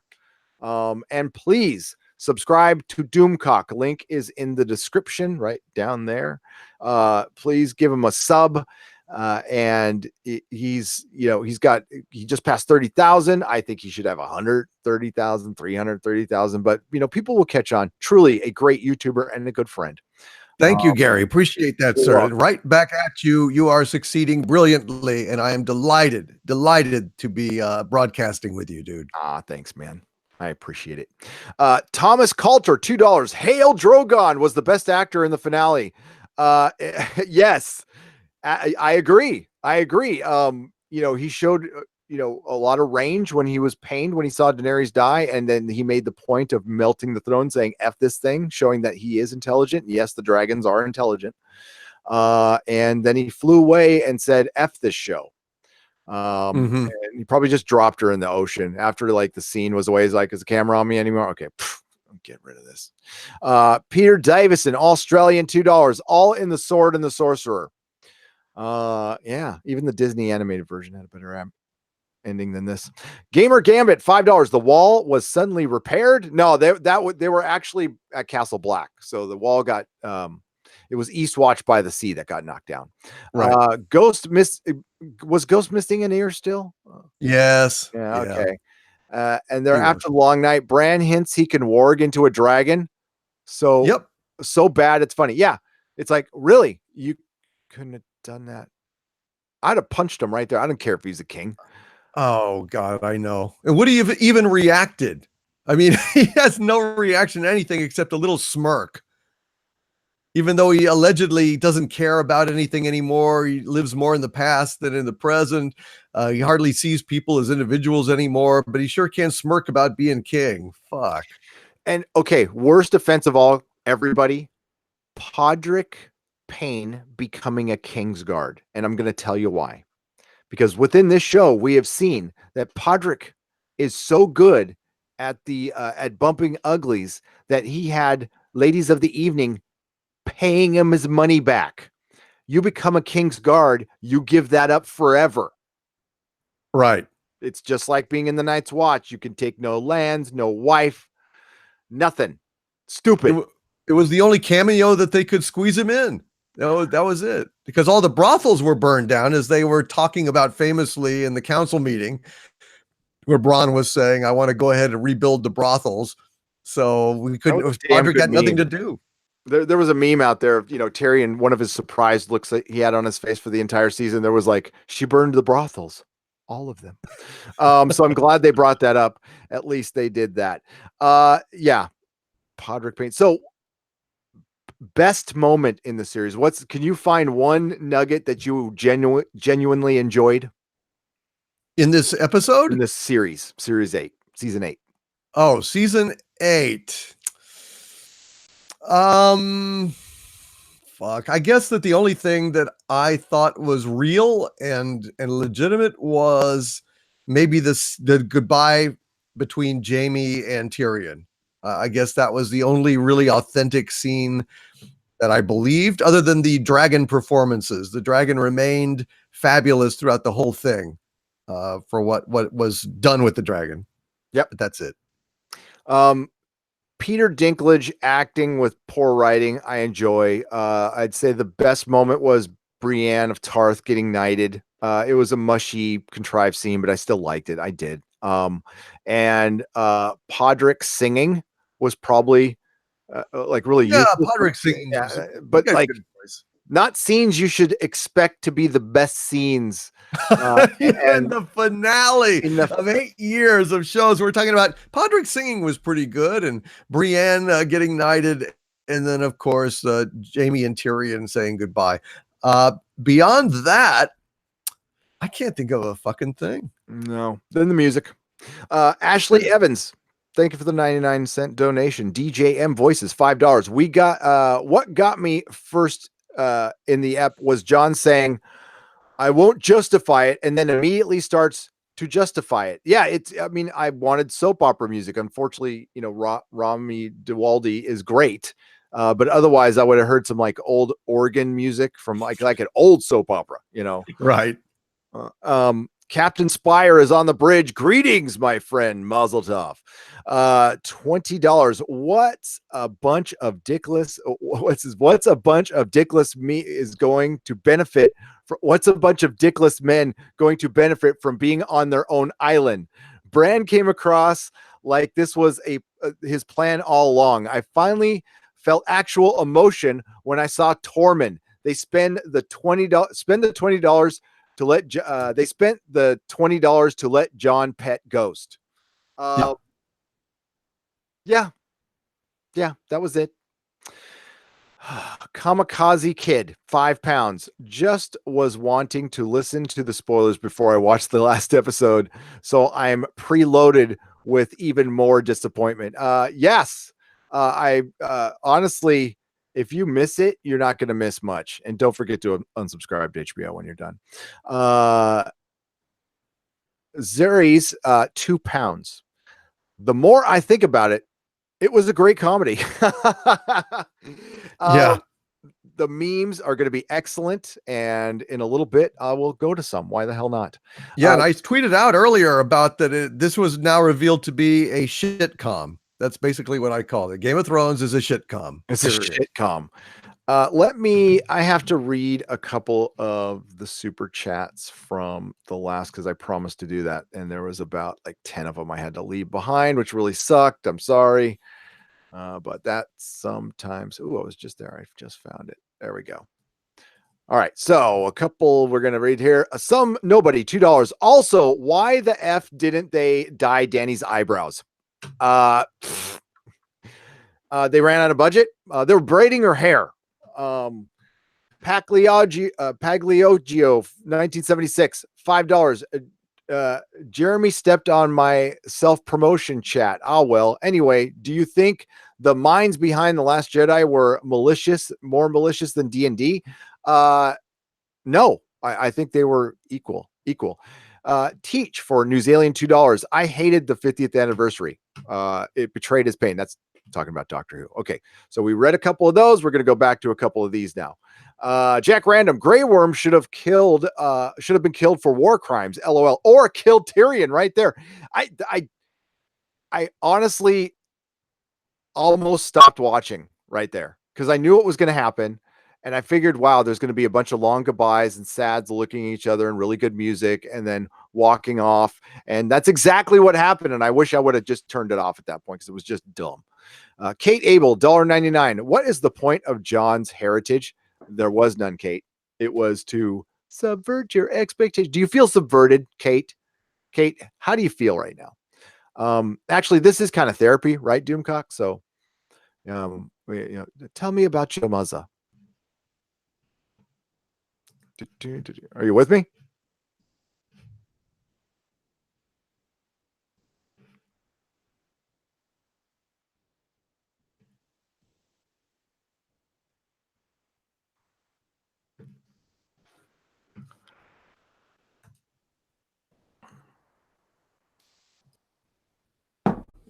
Hey, you there? Oh, yes. Yeah.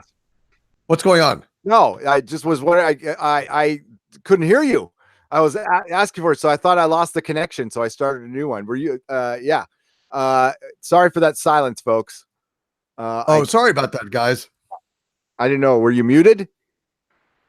Actually, I just had stepped into the next room to grab some tea that I had made for Oh, yeah. myself. I thought I lost the connection. No, no, no, no, no. Oh, Well, you yeah. said then you left the group chat and joined it. So, sorry about that, Yeah, dude. that's all right. Sansa, Tyrion, King, and Queen. That would have been almost a good prediction. Idle Os, but it was not. North American Vikinger, $5. If it were written well, I would kind of dig Bran as the three-eyed raven being on the throne, the old gods, and magic rising up for the return of the old ways. If they would have set that up, if it were written well, I would be okay with every end circumstance with with what happened if it was built up.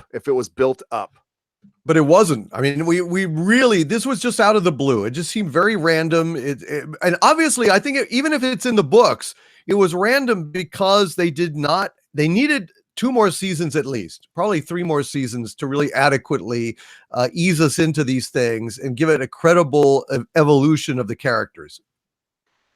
Absolutely agreed there. I have to get these previews done. Back to the chat there. Sorry about that, folks. That was, yeah, I just thought Doom. I thought I lost the connection. I just heard silence. So I'm like, oh, I must, and I couldn't find my sorry. screen. I thought you were reading about like 10 of them real quick. So I just nipped out for about 20 seconds. Really. It was just grabbing it, coming back. Sorry about that. It's all right, man. Nathan, bad timing. I should have sent you a message, but you don't see my messages like earlier. So I don't know. Anyway, sorry about that, brother. It's okay. It's all right. It's all good. We retained audience. I was not gone. I was only gone for like a second. Just like being a Charger. Oh my God, Nathan Rayner. I was thinking this. If we're going to talk about sports ball for a second, probably lose 2 viewers. Just like being a Chargers fan, so much potential, yet so much disappointment. Nathan Rayner, you have read my mind. $5. I was gonna use the analogy that being a Game of Thrones fan is like being a Chargers fan. My football team never won a championship. They always did good, like the first 3 quarters of a game, and just crap the bed in the 4th quarter. Like every time. They should have been in like 6 Super Bowls and they completely screwed it up. And then, of course, they left my city. So I don't care about the sports ball anymore. And fuck them. Fuck Dean Spanos. But that's exactly how I felt. And I was going to use that analogy in my video. So great minds, Nathan. Josh Moe, $5. So is Game of Thrones in between Dexter and Lost as worst ending? Well, Doomcock, I have to ask you because I have not seen the end of Dexter or Lost. I heard about them both, but you say Lost is pretty bad. Yeah, now I've not seen Dexter either because I had heard that the ending was so terrible that I didn't start watching it again. But Lost, I have to say, yes, it really reminded me of Lost in a lot of ways as I was watching it. But I have to say, I feel that Lost was even worse, dude. I think it was even worse. At least this was coherent. It was sloppy. It was slack, and they left a lot of threads untied.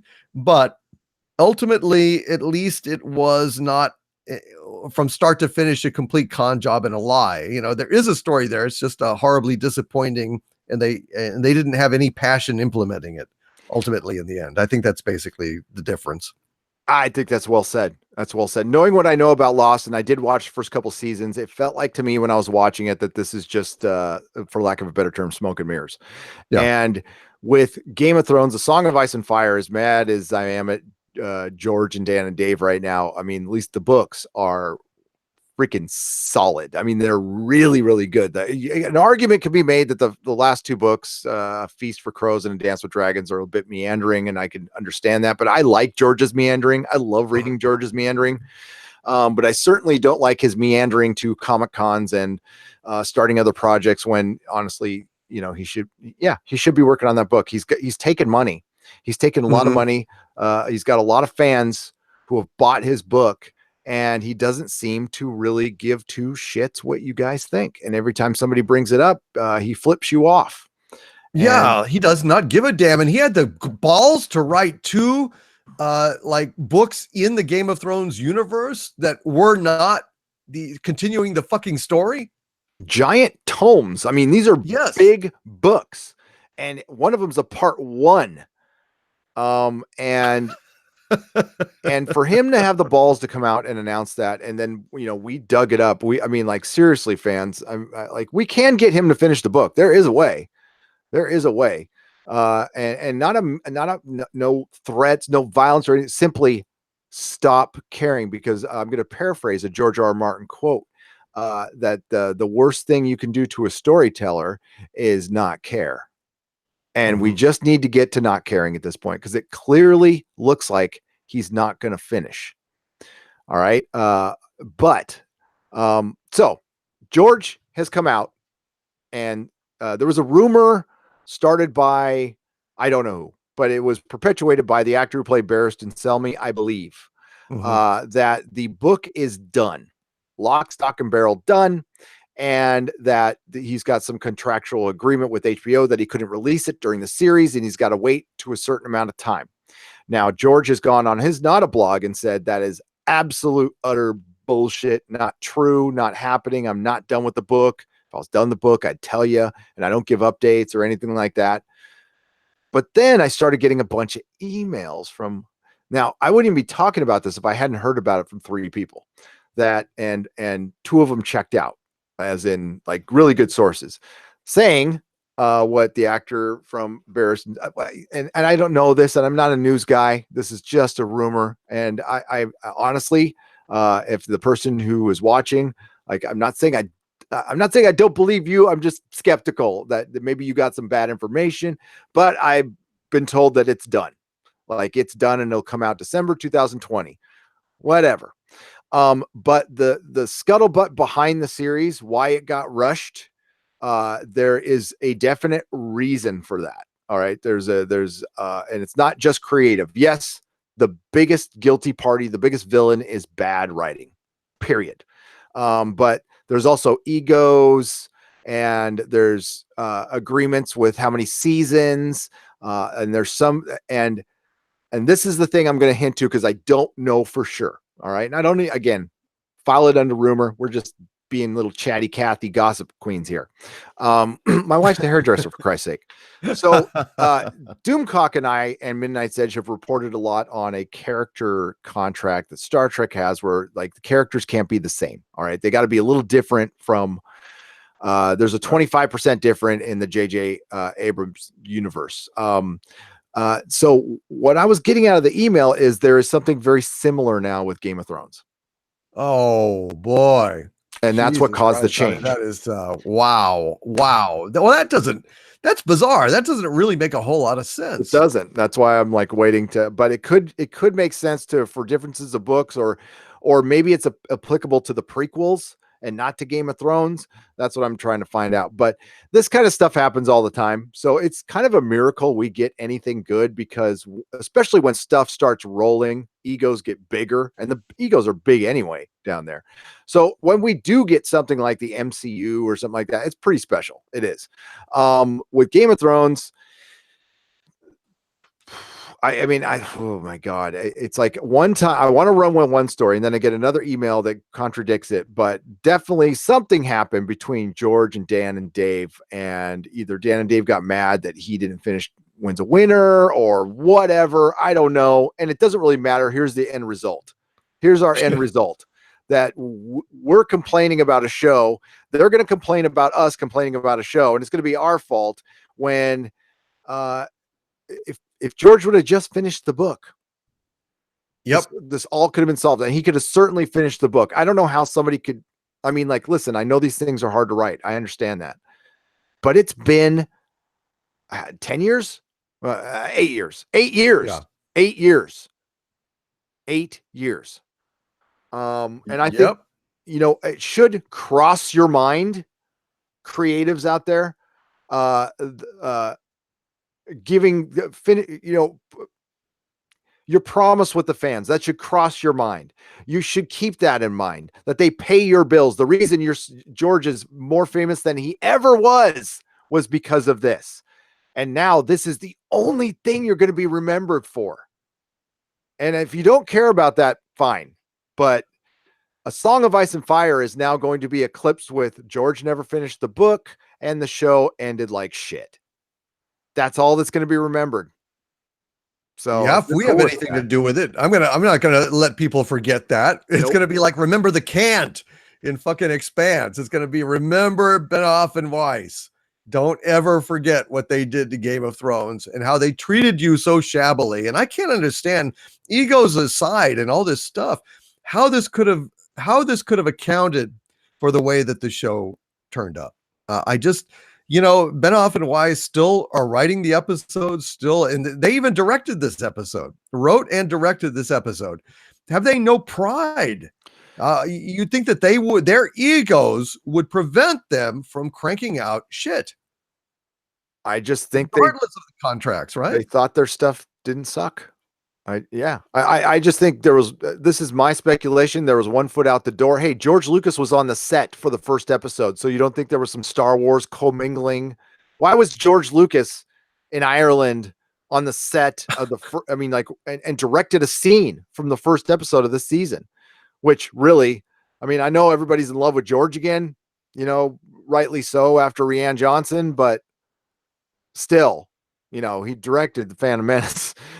So you can blame him for this season. But what the hell is he doing there? Were they talking Star Wars business? It sounds like there was a lot of distractions. And usually when, if it looks like a duck and quacks like a duck, it's a fracking duck. And now my binge watch has ended. I will never watch Game of Thrones again. Scott Wemple, $5. Thank you very much. Newhart ending was better. Jeffrey Cream, $2. Newhart ending, arguably best ending to a TV series ever. Maybe MASH. It was great. I love that show too. MASH. I don't know what's the best ending to a TV show. Prisoner, but that's like. I think The Prisoner for sure. Yeah. Although a lot of people don't understand it, I do, and someday I'm going to do an expose meticulously discussing why the ending of The Prisoner is absolutely brilliant and why Patrick McGoohan didn't even understand what he had written. Hey, I'm gonna watch that video because I liked it. I'm like, okay, weird. Joseph Clark, $1.99. The Blues Brothers were buried under the more bricks. I was thinking of that too. Too bad we didn't have Carrie Fisher with a bazooka across the street. God damn, that's one of my favorite scenes in the Blues Brothers after Carrie Fisher blows up the building and they're crawling out of the bricks, and you could just hear the sound effects man was just like laid it on thick with the bricks falling, and it was so good. So goddamn. They just get a great movie. One of the best. John Landis in his prime. Rainbow Wrench, $2. Also, isn't Essos west of Westeros? Just saying. Well, technically, yes. But there's a lot of undiscovered land still there. There is a theory out there. It's a crazy one that Westeros or Planetos, that's what fans call it. It's not the official name, but Planetos, used to have an advanced civilization on it, like a sci-fi civilization that was wiped out. And basically this is the remnants of that rebuilding. And there's a couple of hints towards that in the world of Ice and Fire. It's an out there theory. And it also goes into, all of George R.R. Martin's, all the previous books he's written. There's some out there who think it's kind of a shared universe. I don't know for sure. It might be, but I honestly don't know for sure. I haven't read a lot of his other material. I've read Fever Dream. That's it basically. So, Nicholas Horton, $2. Was that Danny on the ship? Was that Danny on the ship with Arya? Oh, I didn't even notice. Arya? Was there a stinger at the end? I mean, did we see I was half expecting Drogon to take Daenerys north, and then she pops up as the Ice Queen or something like that. It'd have been again contrived, but it would have been something. Where did he go? Maybe there was a stinger. Was it? Well, you guys would have been talking about it. There's no stinger. At least we didn't watch it. I didn't watch it. I just went and got on. Don't get angry. I won't. I'm plenty angry at the show, but never at you people. But this is a rather poetic ending. I liked and enjoyed the story. That's cool. All good. Australian $5. Groovy. the ending with proper setup and a couple of seasons or a full book. Yeah, I can totally see that being a thing. I would have amped up Daenerys' supernatural abilities. I wouldn't have killed. I could totally see, and I've said this in pregame. Book Euron killing a dragon. Yes, totally can see it. 100%. Show Euron, Mr. Bumfinger. No. Road Warrior 2. Canadian $5. Why did John have to go anywhere when the Dothraki have no balls? Wonders the no ball wonders pissed off. Just hide John in a cabinet until they leave. They wanted to send John back up to north. They wanted it to be poetic. They don't care how it was poetic. Yeah. Yeah. They just wanted it to end in a certain kind of elegy, certain kind of a somber tone, with slow music and even slower pace. It's just terrible.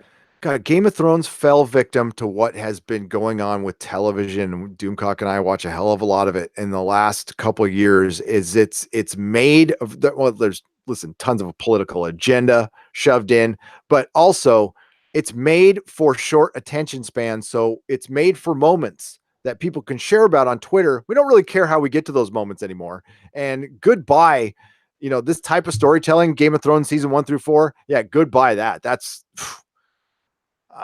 well, maybe if we make them suffer enough, they will realize they got to get back to that because, the Expanse is still doing it. Thank God. Yes. They're still telling good stuff, and yep. Legion is complicated. It's a complicated narrative. So there's some good stuff. Also, Patriot on Amazon Prime. You haven't watched that yet, Gary? No, I haven't. It's a good show. It's really interesting and quirky, very original. Have you ever seen Taboo?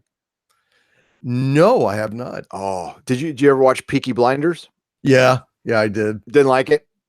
Yeah, it was okay. It was very weird and stylized and kind of goofy. I remember when Sam, what's his name? Sam Neill got stabbed or shot, and then they showed him falling in that weirdly stylized way. It just made me laugh. I like that stuff. I know it was goofy, but I liked it. I did. Taboo, it's supposed to get a second season, stars Tom Hardy. It's made by the same guy. It's got this incredible cast. It's 8 episodes. Watch it. Like, you will love it. I think you'll love it. It's a good period piece. It's really, really good. So if you haven't seen Taboo, check it out. And it's one of Tom Hardy's best performances, to be honest with you. Let me make sure I didn't, because I already missed one. All right.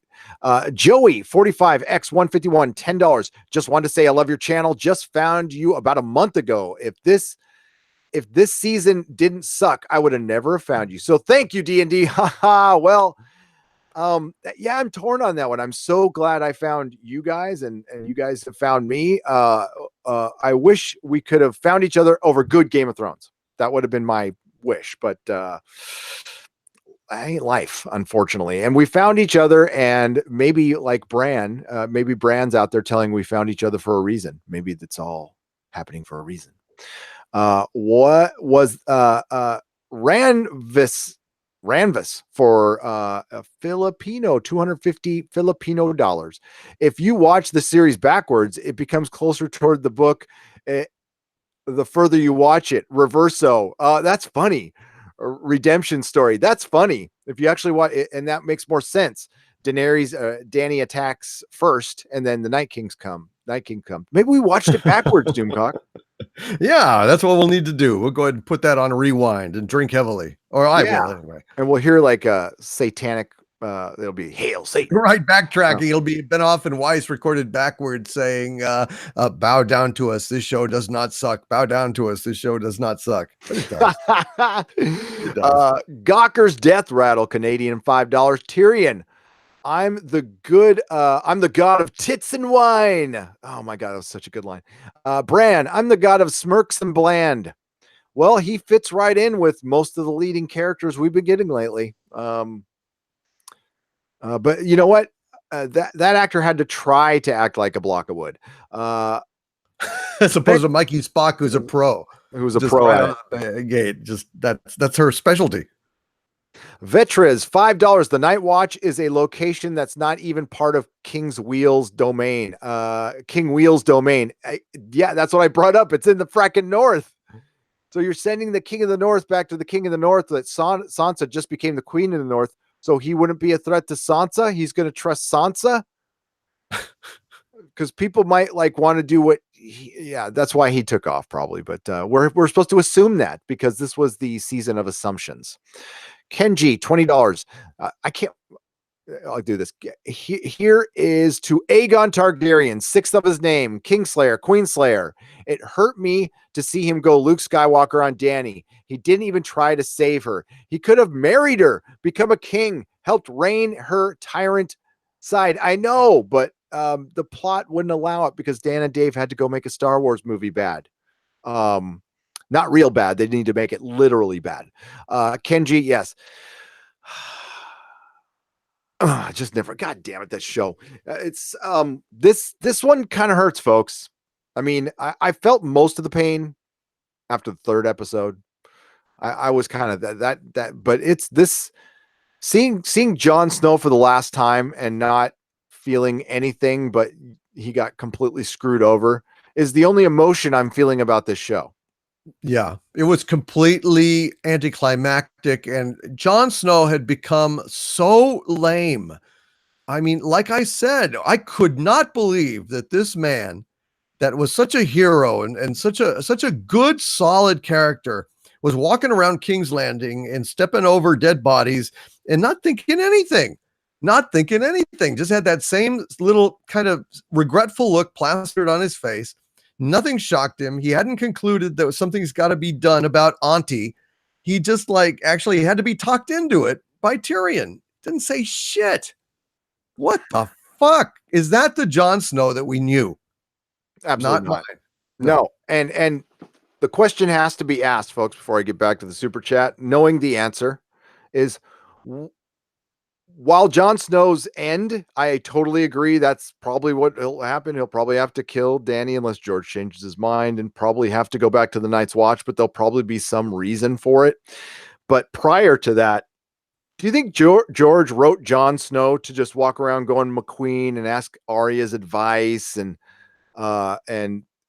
take a back seat to Sansa, even though he was the fracking king? Did he ever look kingly? And we built up to make him the king and they just gutted him. I don't think that's a book decision. I don't think at all. I think that's a 2017, 18, 19 current Hollywood, patriarchy decision. I'll just come out and say it. I think that played somewhat into his story taking a backseat so we can bring some more people like Arya, other than her Deus Ex Machina or however you pronounce it. I don't know how to pronounce it. Killing the Night King was pretty useless this entire season. She ran around and didn't get killed in King's Landing. She didn't kill Dany. She gave Jon some advice and she went on a boat trip.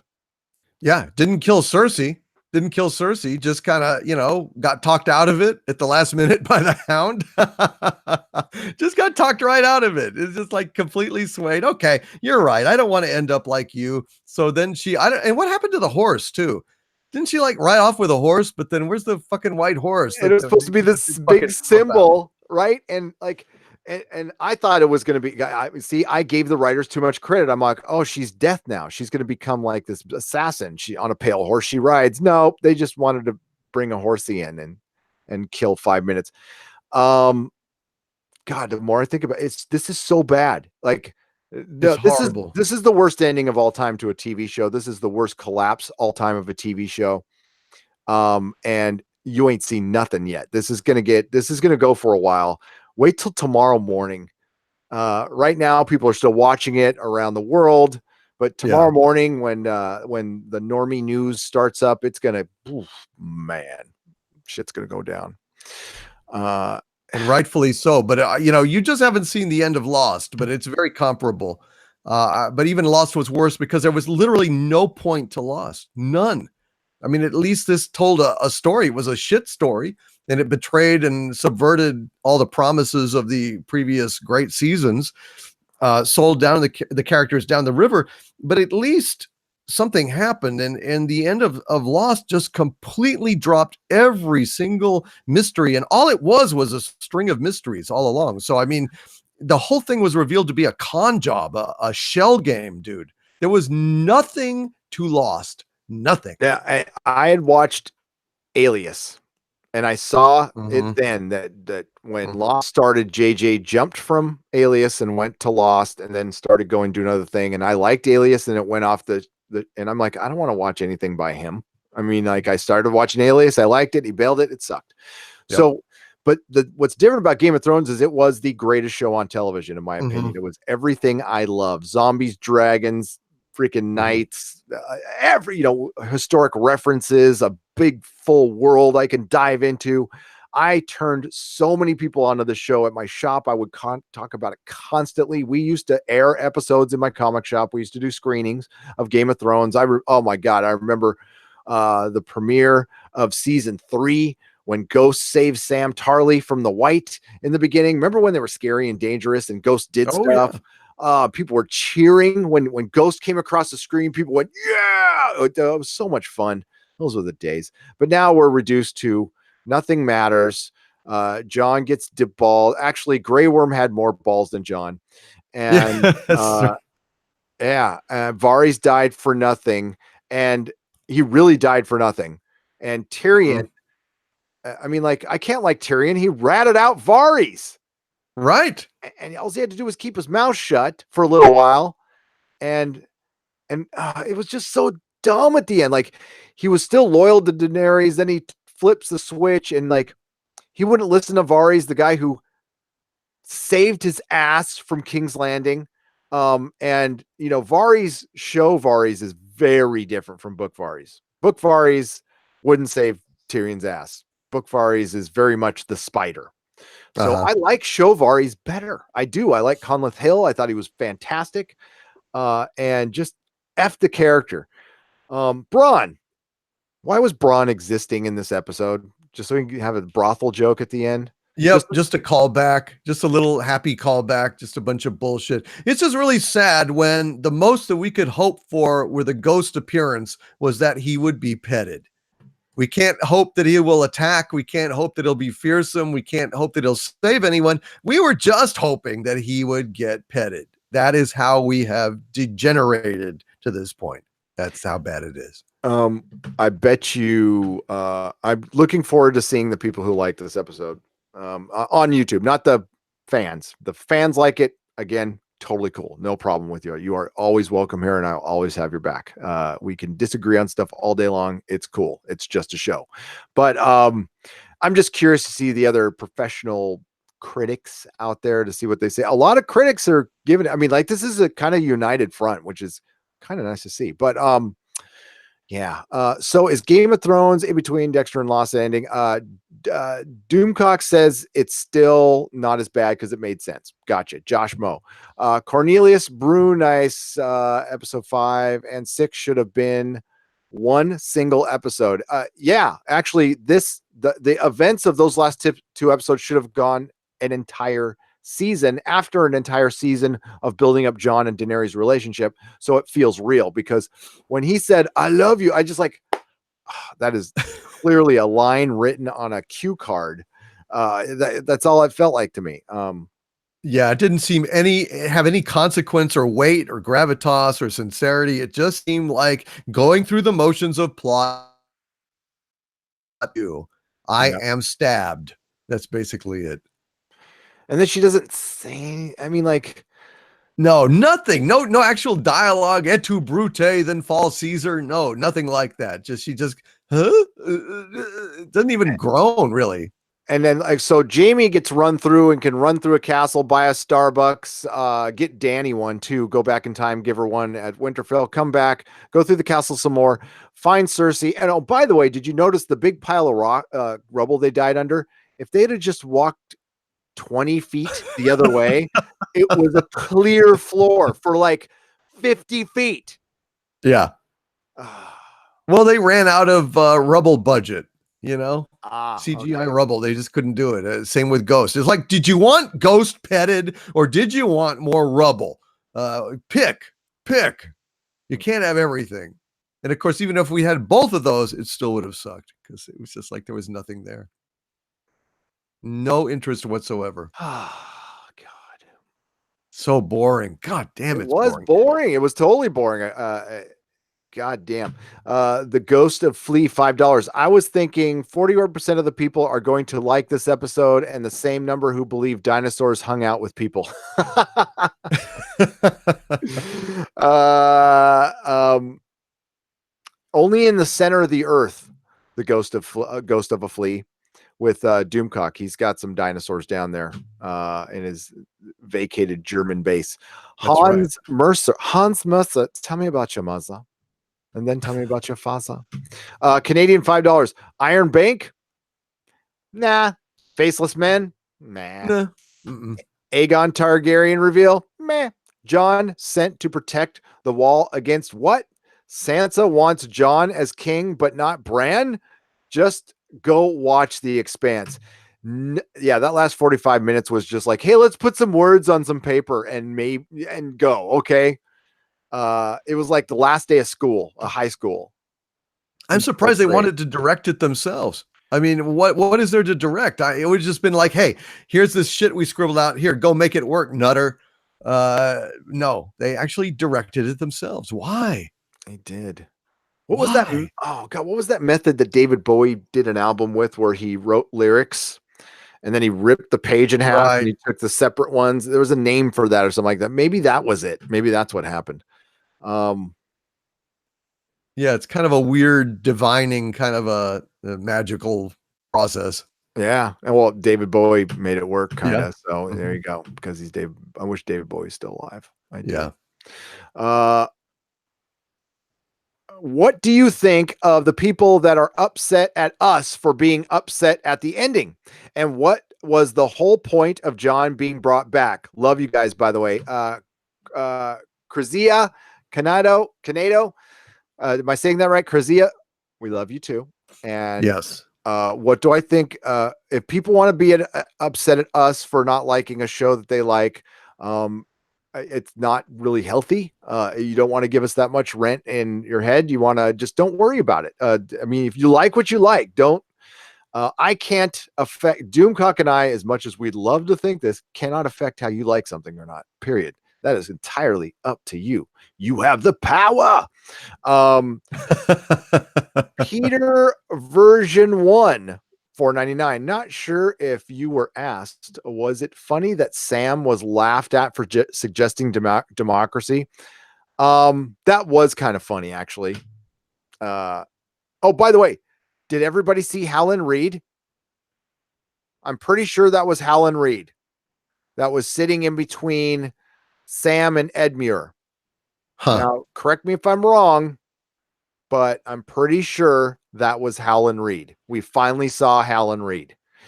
We saw the Prince of Dorne, who looked like he was wearing a wig. Yeah, he looked like he had old Prince Oberus cast-offs, you know, like they didn't really fit that well. It was just a throwaway character in a throwaway scene. God, I wasn't observing any of these people. I didn't care. I was so bored at this point. I was actually tweeting, which I never do. I just tweet during a show, except Star Trek Discovery or Game of Thrones, because they're just so wretched. I seek the escape of communion with my fellow geeks on Twitter. But God damn it, that was so boring. It really was. I just don't buy Grey Worm not doing a thing about Danny's being killed. It's so dumb. He used to be the kind of guy who would die for such a thing.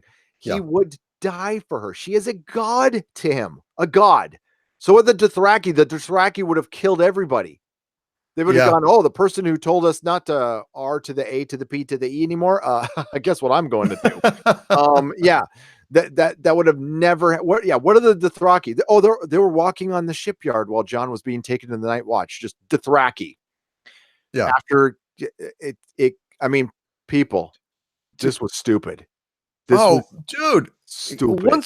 Once again, once again, at least they are consistent and they do not show us any of the interesting scenes that would be difficult, perplexing, and challenging. So we don't actually see how the troops find out that she's dead. We don't see what they do to Jon Snow. We don't see them grieve. We don't see them riot. It just cuts to Tyrion waking up, and it's spring, and they trot him out to this council of nobodies to talk about nothing and make Bran the Fiber King. It's just fucking ridiculous, dude. Fiber King, that's gonna The Fiber King. That's great. We don't see any of the interesting evolutions or introductions or consequences. They're all over.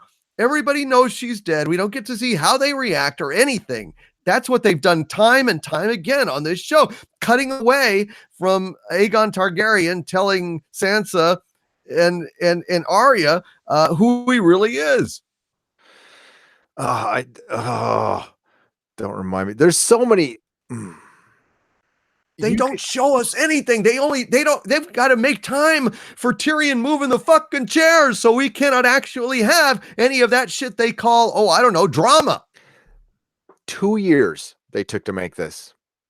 2 effing years. Bird of Prey 5. Good to see you, my friend. $2. From now on, I am Bird the Broken.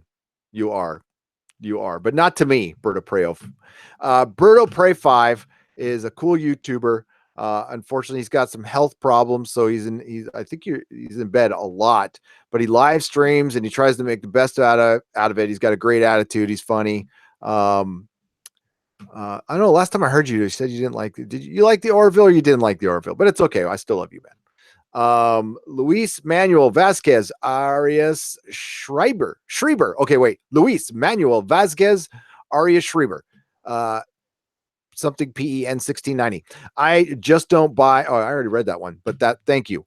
Hurricane Irma 499. All of this could have been explained with more episodes. Can we confirm that they cut season to start on Star Wars? They are writing it already. I am working on a story that will tell the story of what happened.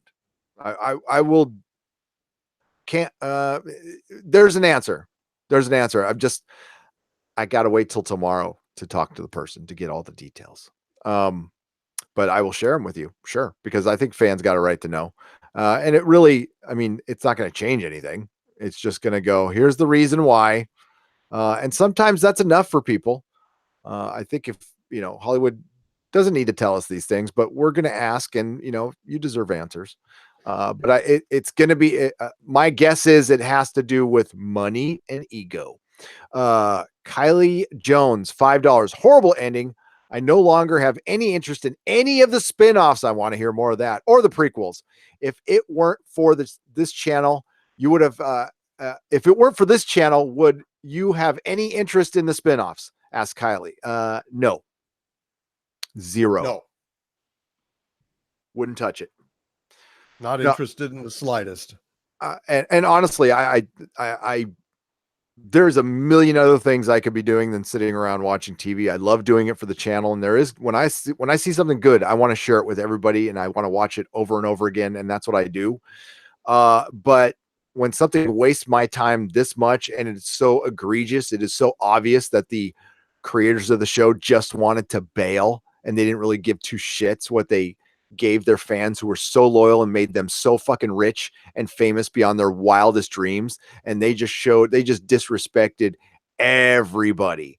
And guess what? They got their money, they're paid, and they don't give two craps about you or your time. They don't even take it seriously. And they're going to listen, our clapback is going to be, why are you taking it so seriously? Because I care about my time. And the only person who's going to give a shit about my time is me. So your time matters. And if they waste it with zero effort, again, if you saw that they really tried their hardest, they gave us 10 episodes in season 7 and 8, and it just didn't stick the landing. You could tell this was a hack job. Like, we don't care. And you know who did care? The actors, the people who made the costumes, the set designers, the special effects guys, and they probably relied too heavily on them without giving them direction or whatever, because they all came to work. They all came to play. This all falls down on Dan and Dave and George R. R. Martin. Yep, 100%. And it's not the actor's fault. And you can see how stricken they are on their faces, in their performances. I think that they're actually grieving on screen. I think we can actually see their Kubler-Ross acceptance of death on screen as they realize that this was all for nothing, and that they're having to play the desecration of their own characters, essentially. Man, I'd be pissed. Yeah. I was wondering if I'm the kind of person who would walk. I'd quit. I wouldn't fight it you'd out. try, but then you'd have your contract and they'd come after you with lawyers and shit. And oh man, it'd be ugly. The actors have done it before, you know. Crap, Michael Keaton could have been in Batman Forever. Saw that script and went, nope, late. Supreme Overlords SJW, $5. Gary, The Witcher was not a game first. It was a books first. Okay. The books came many years before. Most of the Witcher books were originally released in Poland in the 90s. You know, why did I think it was a game first? Yeah. Thanks. Cool. It's the reader of the audiobook that I'm going to have to read the books. I'm not going to have to, usually I listen to them at the gym or something like that, but I don't like the reader of the audiobook for some reason. Fire Breathing Mama. I bet you are. $5. Now I know why Bran did nothing since episode 3, just waiting for everything to play itself out. Shake my head. That's how they explained it. Everything had to happen precisely the way it did, and it was stupid. Bran's a power mad dictator who doesn't give a shit about who lives or dies. I mean, is that basically the implication? I mean, I guess we have to go in the assumption. Why is Bran such a great king? Maybe because he has nobody said that. You'd be a perfect king because you don't want it. Nobody came out and said that. Like, that would have been a better explanation than you tell us stories. Which is George. I know that one's George. Nicholas Glenn, $1.99. So it was Arya Stark that first found America. It was. Yep. Christine Columbus. So she's gonna go and make sure the indigenous people all get slaughtered. That's right. Great. So this is how one of the biggest shows in TV history ends.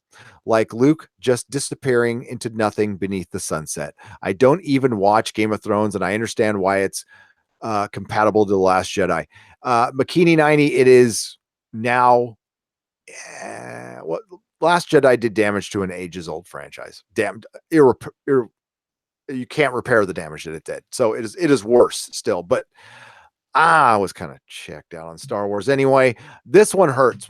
I was full on into Game of Thrones, like just completely stupidly in. And now I'm not gonna like we've said before. It's better to love and lost. You know, I'm not gonna like not get into a show again. If I do, and this could happen. You know, it's not like one bad breakup you never date again. I mean, right. You know, it's just a breakup. I mean, you got to love again. You got to keep open, especially if you're a critic and we're doing stuff on YouTube, and we always go into these things with optimism, but then when they betray us, we are very quick to see the signs.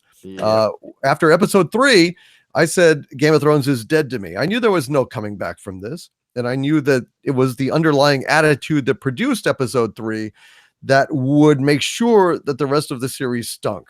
And I was absolutely correct. So from that point on, I was feeling decreasing levels of pain simply because I had already truly given up on it. And people thought that meant, oh, I'm not going to watch it anymore. Well, geez, there's only 3 more episodes left. So, of course, I'm going to finish it out, but I will never binge this. I will never watch a single episode again. I don't give a goddamn about it. I don't care about the world. I'm not interested in the prequels except to review. I guess we'll have to do that, but otherwise I wouldn't give it a second thought. Yep. I mean, we'll continue bringing news on the prequels, talking about the Yeah. prequels, and if the books come out, and on my other channel, Nerdrotic Live, I will. If Wins a Winner comes out, I'll review every chapter on that channel for sure, no problem. That would be my pleasure. Okay, Suited for Gaming, $100. Thank you very much for the very generous donation there, dude. If you want me to plug anything, I mean, come on, let me know. You could just put it in the chat. Don't give me another super chat. That's fine. They flushed this show down the toilet. I'm speechless at how they ruined the best show of all time. Totally agree. Been watching you since the season started, and I'm glad you are speaking your minds. Keep up the great work. Suited for Gaming, thank you. We love hearing that. Thank you, man. Yeah, really, it means a lot. I'm just glad that I was here. We had no idea that it was going to go south like this. We were just we just figured we'd get together after each episode and chat for about 20 minutes, 25 minutes about it, and then do Exozone, and that's it. And it just turned into something that was much more of a grieving process and a kind of a counseling session than we had ever anticipated. Yeah. And no, I never saw this coming. I didn't think it would get this bad. I'm shocked. I'm still shocked. It's been 3 weeks of shock because it gets worse every time, and this was even worse because it was boring. Yeah. And it's, oh my God, just acutely aware of the passage of time and the disappointment of your dreams and the betrayal of this narrative. It's just, well, you don't have a whole lot to think about when nothing is going on, except how disappointed you are and how slowly it's moving. And it's just like torture. it really was. It really was. Okay. Bear. You have been knighted. You are a knight of the Nerdrotic Kingdom. Matthew Matson, Chris Persia, Mark Lazurth, Artemis Over Easy. I don't know if Pen's in here, Pen Farm Girl. I just want to give a shout out to my moderators who are incredibly busy, and I'm sorry I haven't given you the proper thanks. You're all on my Christmas list, you know that, and I just want a big round of applause for great moderators. Thank you so much. Working hard. Google Trends, Subverting Expectation 5-year chart. Hilarious. Oh, I'm going to have to look at that. Rugby for life. That's fun. Aria Isira for £2. Try Outlander, 18th century Scotland plus time travel. I have watched Outlander. And it's, the quality of it's good. Ronald D. Moore is a great writer. It's just not a show for me. And the books it was based on are God, I'm blanking on the words that go. The thing, it's from Doctor Who, basically. So the second Doctor had a companion named Jamie. So Jamie is based on a Doctor Who character. It inspired Outlander. And Ronald D. Moore from Battlestar Galactica writes it, but it's kind of Harlequin romancy kind of stuff. Right. But Bodice good. Ripper. Yeah. Just not for me, but not saying it's bad. Polly Pipes, $5. D&D profited from Arya killing the Night King because girl power with Hollywood today. Love Arya, but should have killed Cersei. John for Night King at the end. Better ending. It is. The reason they picked Arya was girl power. And now that we've seen the entire show, I can say that quite easily. They needed to give her something to do because at the end, she probably doesn't do much or dies early in the books, and they wanted to stretch her story out. So they had to give her something. So they gave her the Night King. Plus, I've already laid out the symbolism. All right. I've already laid out the symbolism for that. And that's why that was a factor in the decision. Plus, she's a very popular character. But to say that, that the current environment in Hollywood had zero to do with that decision would not be true. I'm not saying it's the entire decision, but no one decision is made over one thing. Not everything's black and white. So yeah. And Sansa getting the North, I suspect, but like the book series was about this stuff anyway. They never needed to crank this stuff up, in my opinion, because they were heading towards this anyway. That's what it was supposed to be, a Tolkien story with girls. I mean, that's it. That was your subversion of they didn't need to continue subverting. It's dumb. And especially when you're not to do that kind of stuff. And you know, this is somebody who writes, you gotta be smart. You got to be really smart. There's good writers and there's smart writers and there's smart good writers. And to write fantasy, you got to be on another level, like IQ wise, and be and listen, George Yeah, is you've got to keep track of what you're doing, and you've got to really lay down those threads. You've got to lay down those narrative threads, make sure that they don't like bunch up into a ball of yarn, that they actually weave into a coherent tapestry. And that means you've got to also not contradict your own characters, and you've got to not violate the laws you've set down for your world. And when you do that, when you go ahead and have people fast traveling between Dragonstone in the north and between the north, Winterfell and King's Landing at the drop of a hat, it just tends to betray the epic qualities that you've laid down in your world. The fact that there's these vast distances, the travel is hard, and it really on a subconscious level, if not a conscious level, undermines your faith in the actuality of what you're seeing. It just becomes not even a convenient fiction. It just becomes garbage. It just degenerates into gibberish. And that's what this episode was boring gibberish, very slow. I mean, God, I knew when I read the spoilers, I'm like, nothing happens. There's no battles. There's no skirmishes. There's nothing. And again, they tried to muddy the waters with fake spoilers, but the original ones were correct. And it just looked boring. And it was. When I saw people starting to walk slow, I'm like, oh my God, it's Blade Runner 2049 again. People walking up the doorways slowly. It's really pretty looking. I mean, it looks great. Yeah. And after those first few scenes, we never saw like a burned up person. And there was just like, yeah, you burned up the people. And oh, hey, they brought up John died. They brought up that John died again. Just so Tyrion can ask what was going on. John said, nothing. I'm worried about McQueen. Yeah. I don't want it. McQueen. Amazon Prime is doing a Wheel of Time. Any bets on how bad they will F that series up? For OBG 70, $5. Doomcock, have you read A Wheel of Time? No, I have not. So I don't really have an opinion on that. I've tried. I'm gonna dive in. I got to do it. So many people have asked, and especially since they're doing a show, and I love to read the books before shows come out. God, I hope not. The one thing I'll say, OBG 70, until Amazon proves me wrong, which they could very soon. They've done pretty damn good with their adaptation. Plus, you would think that the big company that got its name or got its money from being a bookshop, basically, like they need to be the ones that need to be faithful to the books. Yeah. It's like your local library, that's $1 billion company, is deciding to produce films. It's like they need to be spot on. It needs to be masterpiece theater. Plus he's got more money than all the gods. Yeah, I'm very excited about them. I think that they're going to do a good job. Fingers crossed. Whatever they do.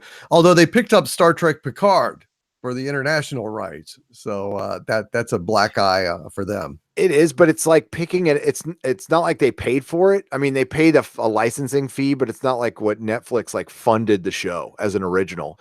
Right. Amazon Prime is just carrying it like they would care like they used to carry The Expanse. They just basically carry it. They don't really produce it, or I mean, it's good money, but it's not anything like what Netflix is doing because Netflix rejected Picard. Right. You believe that? They did. They said no, none of this shit, and they walked away.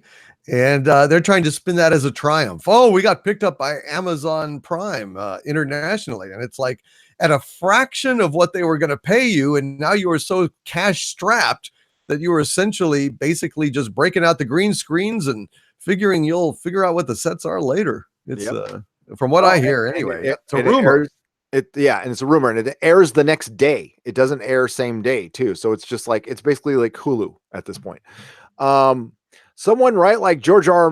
Martin, Joe Abercrombie, First Law. Oh, Jack Random. I'll check that out.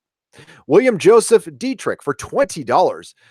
This postmodernist subversion is nothing short of an attack on our civilization. And I kind of agree with that. What has been done to Game of Thrones and Luke Skywalker are pure acts of evil. Do not play. It is trying to rewrite our history and our mythology. Doomcock has been saying it since day one on his channel, and really, the Fandom Menace is a loose group of allied YouTubers that we all like have one goal of wanting to make entertainment better. We want things pulled back into the center. But Doomcock did kind of a manifesto, or not a manifesto, a mission statement on canon. Watch that video. It's everything. I mean, that's, you know how some companies have a mission statement on wall. That's our mission statement right there. And yeah, to go check it out, search it on his channel. He talks about the rules of canon. And I 100% agree. Please help spread. Oh, you're welcome. I loved it. Please help spread the petition. It won't lead to a remake, but it will at least show Dumb and Dumber what we think of this pile of crap. Luna's, yes, please sign the petition. If one of my mods can pop the link in, that'd be great. Thank you for 100 Swedish crowns. Also, if you really want to make a difference, unsubscribe from HBO. That's the only way that's better. That's 10 times better than if they get 1 million people unsubscribing tomorrow, they might actually think about a remake. They might think about adding an episode, or, you know, I don't know, or saying they're sorry. Yeah, right. They would say they're sorry. That's about it. But still, that'd be something. I mean, at least that'd be some kind of show of respect, because honest to God, episode 3 was blatantly disrespectful to all of us. It was a gob of spit in our fucking eye after we had waited for so long, not only to give us just one battle for the Night King, but to make it basically indecipherable garbage. Badly directed, badly lighted, edited like somebody just dumped a whole bunch of shots in a fucking Cuisinart and spat it out on the flatbed. It was a goddamn disgrace. It was incoherent trash, and we deserve better than that. I am still fucking furious about that shit. I wonder what I am too, and I wonder what number of people unsubbing would like hurt. Would they notice? Would they go, "Oh shit"? Because right now, I would think even 50,000. I mean, think about it. 100,000, 200,000. That it would be. They would be like, "Oh, Jesus Christ." The problem is, will they interpret it correctly? Will they see if everybody unsubscribes? Will they say, "Oh, well, it was only Game of Thrones and the wonderfulness of it that was keeping people on," or will it be that people unsubbed because of protest? If there's a little note you can put in when you unsubscribe, yeah, definitely do that. They'll ask you actually. Yeah, I mean, like whatever hashtag you want to put in there to just tell them, yeah, I'm not just dissatisfied. Something, I don't know. I'm not good at thinking up a hashtags, but something, or not even a hashtag, just a statement saying I unsubbed because it sucked. Game of Thrones sucked, or sucked. Felt betrayed. You felt betrayed by the lack of quality of Game of Thrones in its final stretch, and you do not want to support any network that would allow those creatives to be so slipshod and disrespectful to the audience. Yep. And for anybody who's going to clap back at Doomcock and I, or this video for the creative content within the show and subverting expectations, I'm going to very respectfully say, shut up. You don't know what you're talking about. I know how this show would have ended. It was poorly executed. So, yeah, like we're going to hear it tomorrow back probably from the Access Media. Like, oh, the fans didn't get specifically what they wanted, so the fans are mad and the fans are the bad people. Access Media, I want you to subvert everybody's expectation and not write an article attacking the fans. Dan and Dave wrote this crap. Go get them. You want to earn some respect back? I mean, you got a long way to go, but yeah, just don't, because like any person who does that, I'm going to probably make a video on it and call you out personally as a writer, because that shit needs to stop. Fans are fans. We're always going to be fans. We air our stuff out here. It's great. We find each other and we move about our day. But, you know, you don't help anything. You don't make anything better by not saying anything. Nothing gets better that way. Nothing changes. And when did it become toxic for consumers to complain about defective products? I mean, ultimately, Game of Thrones is a product that we are paying for.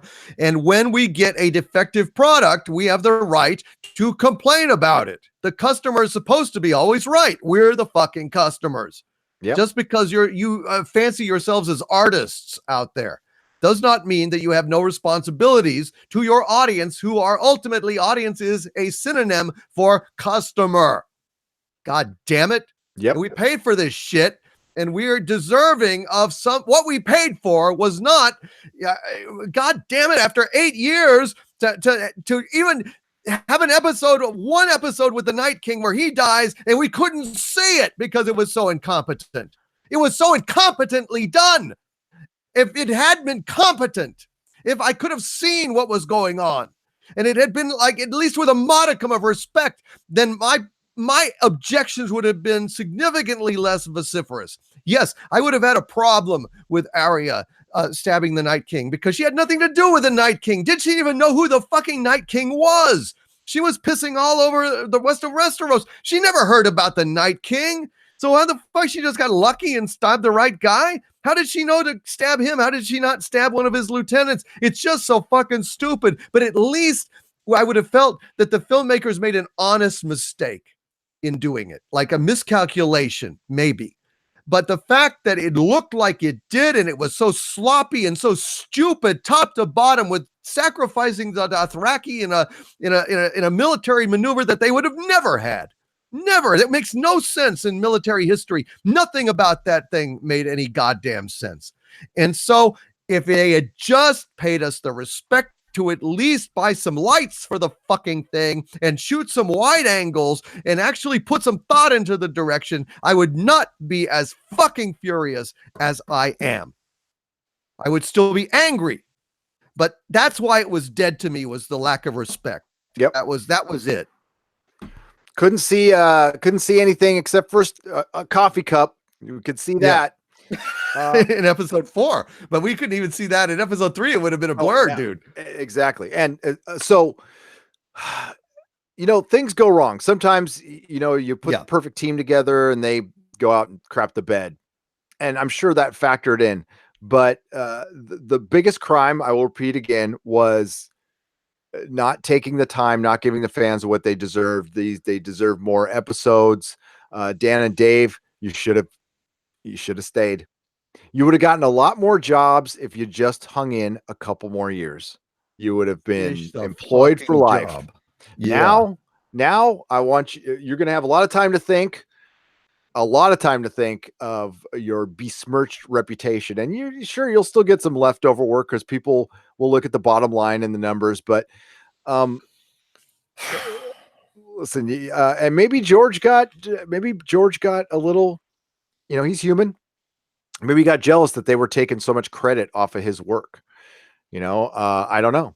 Well, I did that video, the case against George R.R. Martin, where I laid out all of that stuff, and I just hypothesized that he may have consented to do the show because Dan and Dave had never produced anything before. They were neophytes, and so he's like, haha, these idiots are going to come and they're going to try and make this thing successful on television. I'm going to let them, and I'm going to take their money, but they're going to fail, and I'm going to laugh, and I will be proven right in my conviction that I have written a narrative that could not be filmed. But then they succeeded. And then they succeeded again and again, and they started to become synonymous with Game of Thrones, and it had their created title on it. And he may have, in his heart, started to feel resentful that they had succeeded, that they had actually become partly adopted parents of that child of his. And, he may have started to try and undermine them. He may have even given them the wrong plot. Weirder things have happened. Okay. I'm not saying, you're not saying that's, and I think he might have, he responded to a couple of, hang on a second. I was just checking here. All right. He responded to a couple of things that articles that seemed like a response to yours. I don't know if you read as not a blog, but I recommend you do it.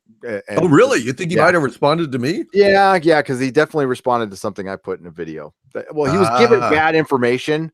I don't think he watched it or anything like that. It's not important. But all right, let's get through some super chats here. Listen, if I cannot, okay, we might be able to finish tonight. If not, I'm definitely going to square up.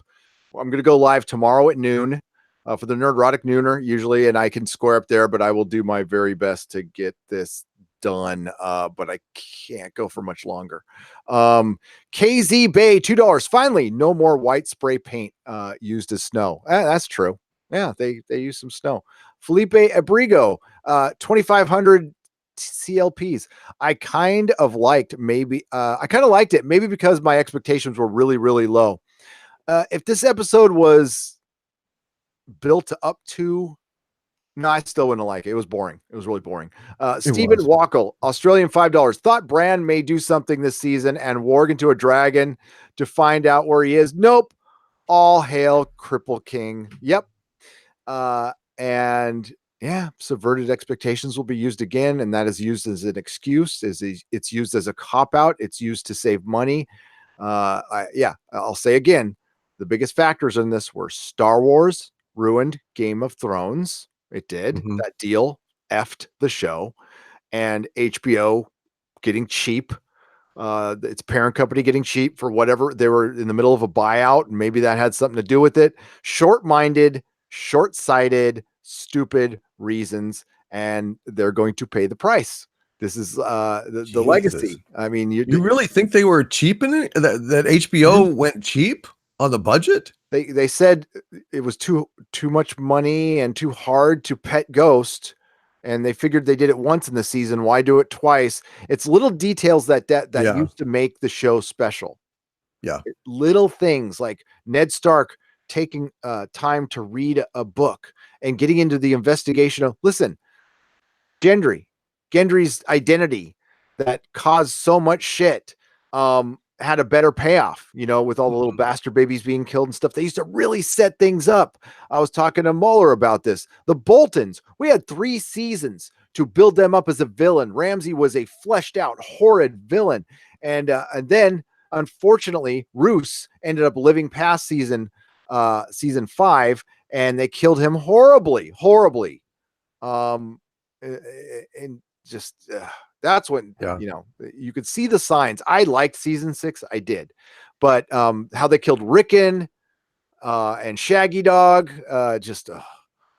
Drogon melted the throne so they could make it handicap accessible. Said 80K2 audio, $5. Brett Combrel, $1.99. So pissed. Why would you not recommend the books? The reason I would not recommend the books, because I don't think they're going to be finished. It's not that they're not good, Brett. I love them. I think they're great. I've read them multiple times. Go ahead. I mean, I can recommend the books if you're okay with them not being finished. I cannot. I would not be okay with it at all. But so that's entirely up to you. But as far as the books that exist, they're great. They're great. There's just a very, very good chance he will not finish the series. I think we're going to get Wins a Winner. I do. I think we'll get it. But I don't think we're getting a Dream of Spring. I think that's a dream. 8 seasons and not a single tear. I cry in Kleenex ads. I don't know words. They done effed it up. How disappointing. MT, they really did. Thank you for the Australian $7.99. 80K2 audio, $5. Benioff, Drogon melted the throne so they could make a handicap accessible. Oh, that is terrible. We should not be laughing at stuff like that. Sorry. Messaging Mrs. Nerdrotic. Jolton Burrow. Hail, Gary. Hail, Doomcock. You missed my super chat. I'm doing them kind of out of order here. I'm kind of doing a spread. Or I haven't got there yet. That's probably possible. Which is very possible, because there is a lot. Tim J, thank you for the 99-cent donation. History Bard, thank you for the $1 donation. Elliot Nelson, this is like Lost all over again. God, at least I can look forward to the Inquisition. Hey, yes. Yes. You want to plug that one more time? Yes, we are basically going to keep the team going. We're going to go ahead and every Sunday night, we are going to address the pop issues of the previous week, all of them. We are going to touch on all of them and basically kind of encapsulate the week in pop culture and put certain things to the task, and we'll put Star Trek Picard to the rack and see, is it a show or a sham? Various and sundry issues of the day will be addressed by the Inquisition. Nobody expects the Inquisition. And yet we arrive every Sunday at around this time, around 9 o'clock Central, 7 o'clock. Yeah, 7 or 6, whenever we decide. I mean, we'll have more things concrete soon, and Right. it's going to be lots of fun. It's going to be lots of fun. I look forward to it. I think it's the best idea ever, and I hope you guys like it too. This was whack as F. Felt like a filler episode instead of the finale. Back to League of Legends. 80K2 audio, $8. Thank you so much. Have fun playing League of Legends. My son used to love that game. I think he still does. Oh, you sent a super chat accidentally twice. Okay, that will go into my super chat video that I'm going to do for season 8 roundup. Anybody who accidentally put it in twice gets an automatic in on that video. Why the hell was it snowing in King's Landing but melting up north? Did D&D forget they killed off the Night King and winter was over? Yes. It was spring. It was spring up there, dude. The sun was shining. They were walking into the sunlight. It was wonderful up there. Oh, and also the reason the seasons were longer. Why? You think they would answer a question like that? Why seasons last years? And because that means your planet doesn't rotate correctly, or it's slow, right, or there's something supernatural going on, which is what's happening.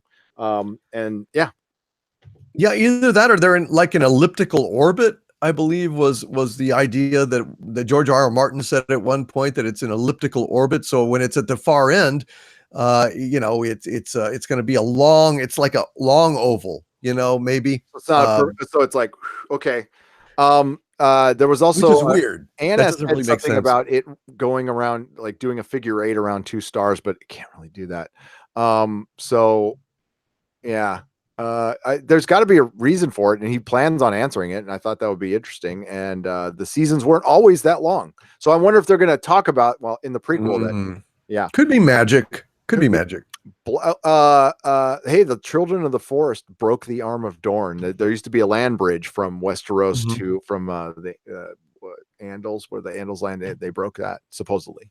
The legends say. Blasted Heath, $5. Worse than Lost, Smallville, and Dexter finales combined. Yeah, the Smallville it's worse than True Blood, which had a freaking horrible ending. And Smallville's ending was a kick in the nuts to the fans. We got to see the 1-inch Superman. We got to see the Atom. I don't have words to describe how terrible this was. M153R underline V. That's supposed to be Mr. V. Mr. V. Loquacious Primate, $10. You probably find me too forgiving, but I think this may have worked as half a decent final episode. Had there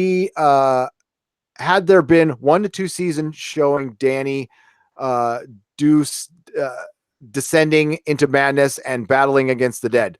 No, I totally agree with that. I think the acts, not what led up to him, not the acting in it, but the actions of Jon killing Daenerys, Bran becoming king, Arya becoming Popeye, like you said. If you build up to this and show me something before that, totally. Sansa becoming Slay Queen. And like the wheel didn't get broken. The only thing they changed was the King's Council will decide who the king is, and that will last exactly 1 king. And then the king becomes king and says, "I decree that my family is now and F you in your council." And most people will go, "Okay, whatever," because they don't, just like they did for this council. Yeah. Pretty much. And I mean, the only one that Bran's going to be able to reproduce with is Nephiliac, because basically it's like screwing a dead person to sleep with Bran. He's so disinterested. I mean, he's just staring off into space, as you're like working on him. It's like, "Are you hard yet, baby?" It's like, "I see stars." He'll be like, "Forget it." I like it. Yeah. Hey, Gary, I just got in, missed everything. Is it as bad as foretold?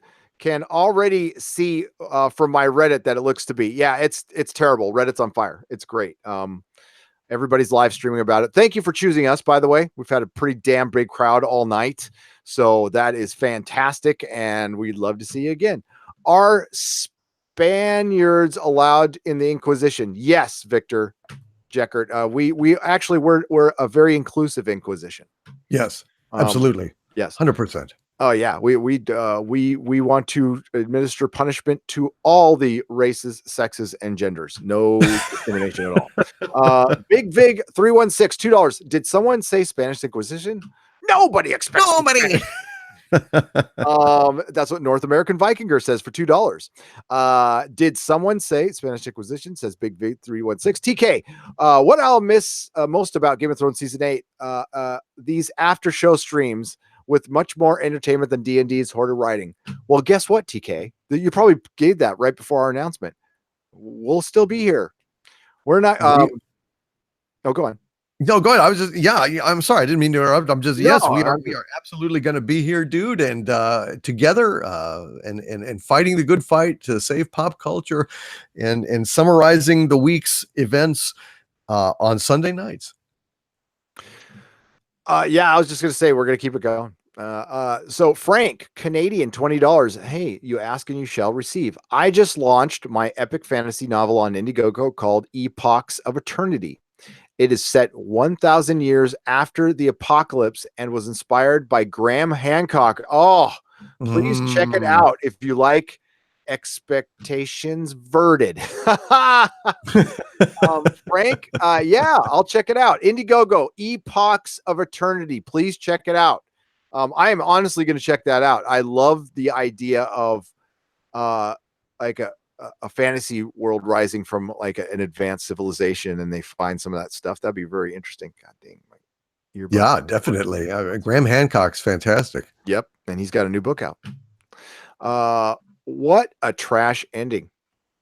What was the point of John being a Targaryen? Please discuss, says History Beard for $5. The point was McQueen. Yeah, basically. And also so that he could go up north and pet Ghost, because I think otherwise the dragon might have actually fried him. I think the reason that the dragon didn't fry him is because he knew that he wouldn't burn, essentially. So he vented at the throne instead. I mean, that was kind of what I was thinking. I mean, like if he had breathed fire on John, maybe John would have just been standing there naked, but still standing. But that's an assumption. I assumed that I wasn't sure. I was kind of going between that and plot armor. Yeah, because they wanted John to suffer. So the bittersweet is John gets to live, but he's back at the Night Watch. He gets to father. No, I mean, it's just like, you know what? If he'd have done something, I'd have been okay with that ending. And if you tell me that him killing Daenerys at the end and crying about it was him doing something, so that's why you kept him from killing the Night King. You want to give Arya that moment so you could make the man cry and then kill a woman, and then, you know, which is, again, I can see that as an ending, but he didn't do anything. See, if he did something this season, I'd be okay with that, but he didn't do anything. Yeah, it's not really much of a fate, is it? I mean, you know, defeating the forces of the dead is a reason that the Lord of Light would bring him back. But just to stab Daenerys, that's not really much of a reason to come back from the fucking dead. Tyrion's the hand of the king. You send him.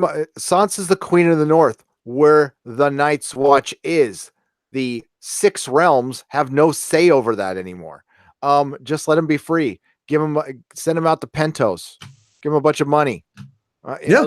Like go travel the world. I mean, you know, whatever. So dumb.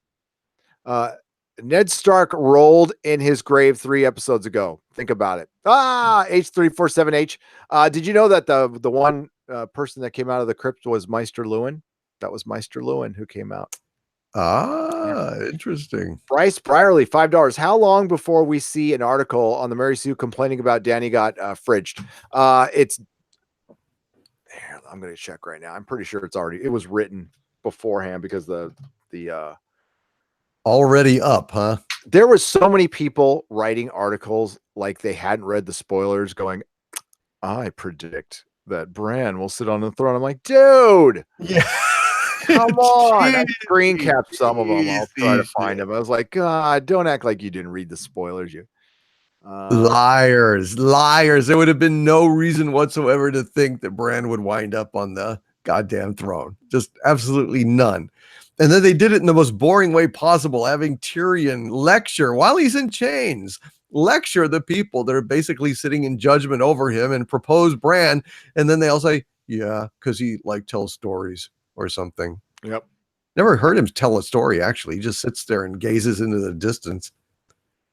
He knows stories. He doesn't talk about them. Oh God. Okay, stop what you're doing and read this article about Game of Thrones and why men fear powerful women. So this line of that men fear powerful women is this narrative that keeps up. But yeah, basically the article was written yesterday.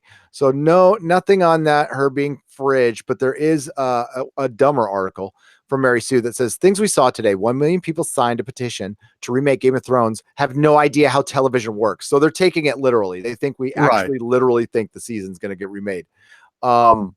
Yeah, somebody on Twitter was giving me shit about that, and I explained to them that it was a symbolic gesture of protest that was designed to shame them and to publicly communicate to them in a way they cannot mistake that they have screwed the pooch on this show. So yeah, there's a term for people who take things too literally, and it's just like symbolism. Yeah, but you're the Mary Sue. You're all about symbolism. But oh well. Yeah, it's not there yet. But you never know. We've always got till tomorrow. We've always got till tomorrow. Lord Lovecraft, so awkward when your nephew is going to hug you and you suddenly feel something hard poking you. I'd have died too, be fair. Super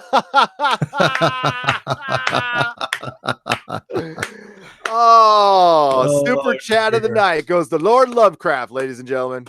Oh, that was good. Yes. Just a little prick. It'll be over in a minute. Oh my God. Jesus Christ. All right. We're going to do a few more here, folks. I'm going to have to, yeah, man, I got to cut it. We could go all night. Star Wars Episode 8 sucks. Game of Thrones Season 8 sucks. It's an infinite Ouroboros of unending nonsense. Star Wars overlapping with Game of Thrones is in the worst possible way. Yep. Oh, and it's going to continue. It's like reciprocal. It's circular. What's going on here? It's like a cluster. It's like the dragon eating its own head, except it's a draga eating a bantha, eating a, I think, sandworm. Yeah, I think this is the ending George R. R. Martin intended, but Dave and screwed the path so hard they destroyed the show doing it. Execution was poor. Execution was poor. The story was good. Spartius 94. That remains to be seen. I think George would come. Yeah, it's the path. That's what we're trying to talk. What we're talking about here. And if I was Dan and Dave, I would have ended the show different. Why not end the show different? Yeah. Why does it need to end like the books? Yeah, absolutely, dude. If they were going to be that disrespectful, then go your own way. If you have a better idea, show him up, for God's sakes. But they didn't. They didn't give a thought to this. I really don't think so, dude. Do you? No. They just realized that there was a point where they got season 7 came out and they're like, man, they bought that Gendry running to the wall and back and then sending a raven down to like 5,000 miles or 3,000 miles. That would have taken it 5 days at top speed, flying constantly just to get one way. They bought that. So let's write season 8 on the yacht. We'll get a big bag of Coke and we'll write it in one night. Let's go, bro. That was my fictional story of Dan and Dave writing season 8. Yes, satire, mere satire. Yes. Are you talking to callers? Frederick Godzilla Menken, Canadian $10. Hang on a second.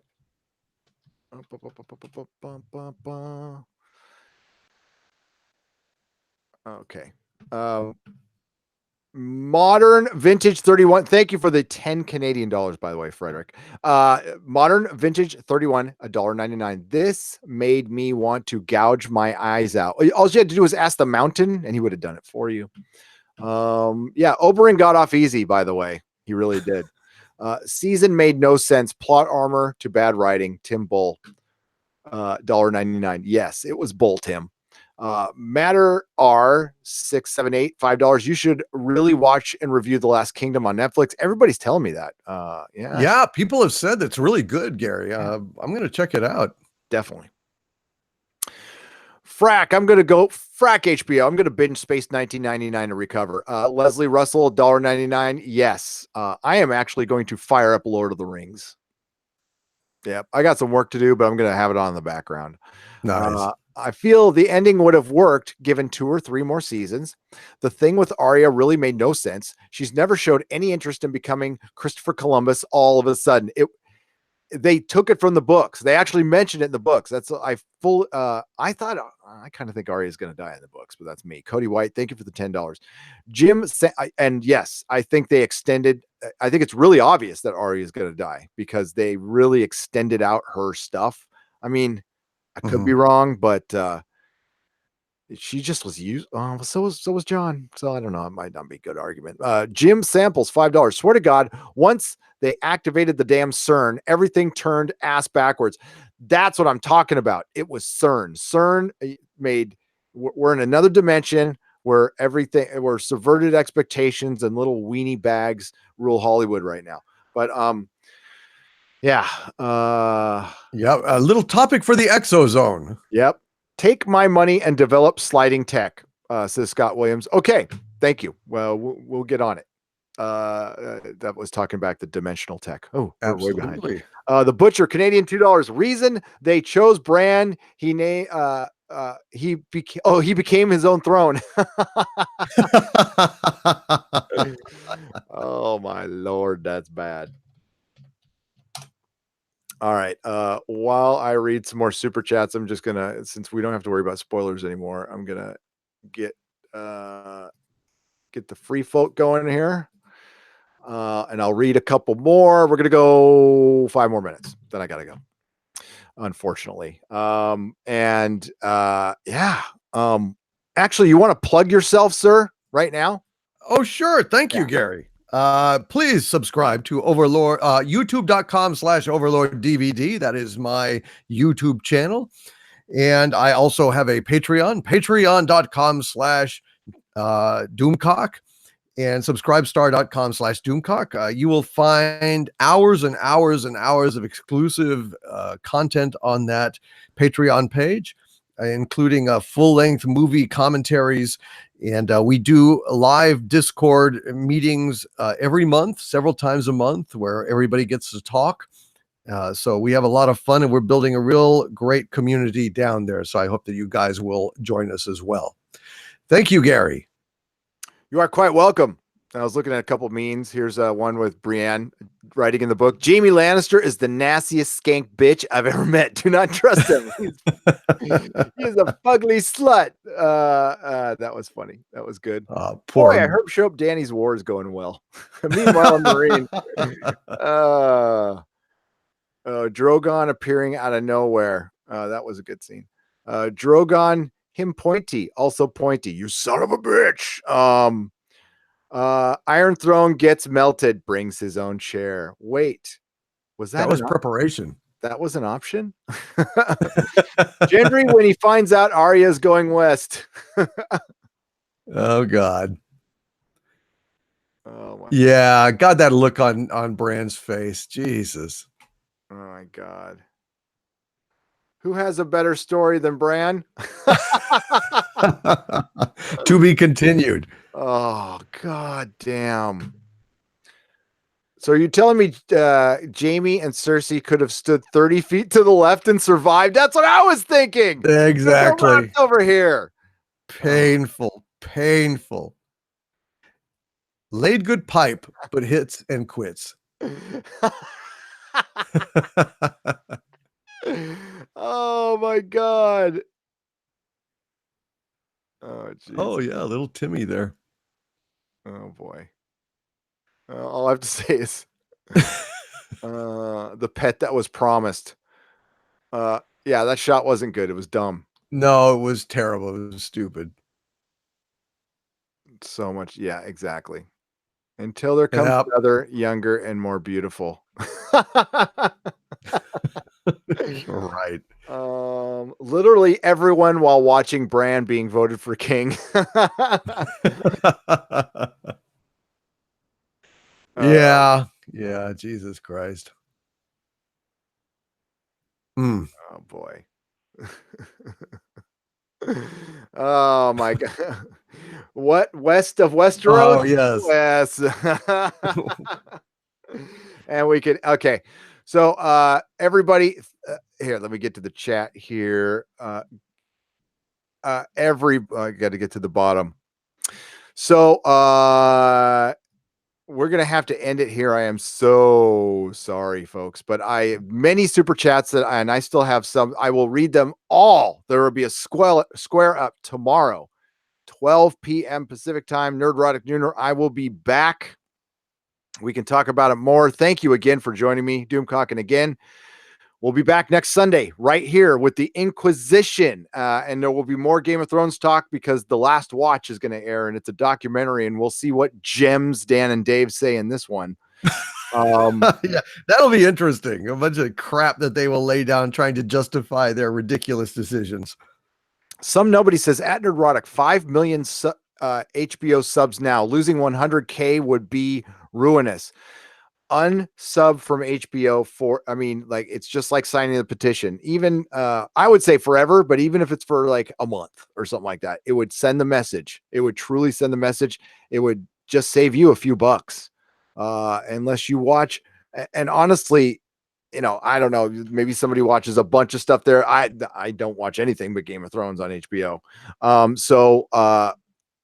Philip A. Demick, thank you. And again, anybody who sent a super chat, thank you so much. And I will square them up tomorrow at noon. You have my promise. I did it last week too. And I just, yeah, I gotta see Mrs. Nerdrotic now. So there is a time limit on these things. So I do apologize. Thank you so much. And again, Doomcock, great job, man. Great job. Thank you, sir. You too. It's going to be wonderful doing the Inquisition with you every Sunday night. It's going to be a blast. Yes. And look for a review video from Doomcock, one for me on Tuesday. I got a video coming out tomorrow. And what else? Go to nerdrotic.com for my live stream schedule. Don't forget that. Thank you to all new subscribers. And when and if we ever hit 100K, I'm going to do something really cool. So there's going to be a celebration-y kind of thing. So until then, until we meet again, which is tomorrow, I've changed my outro to "May the free folk sing songs of your greatness, no kneelers."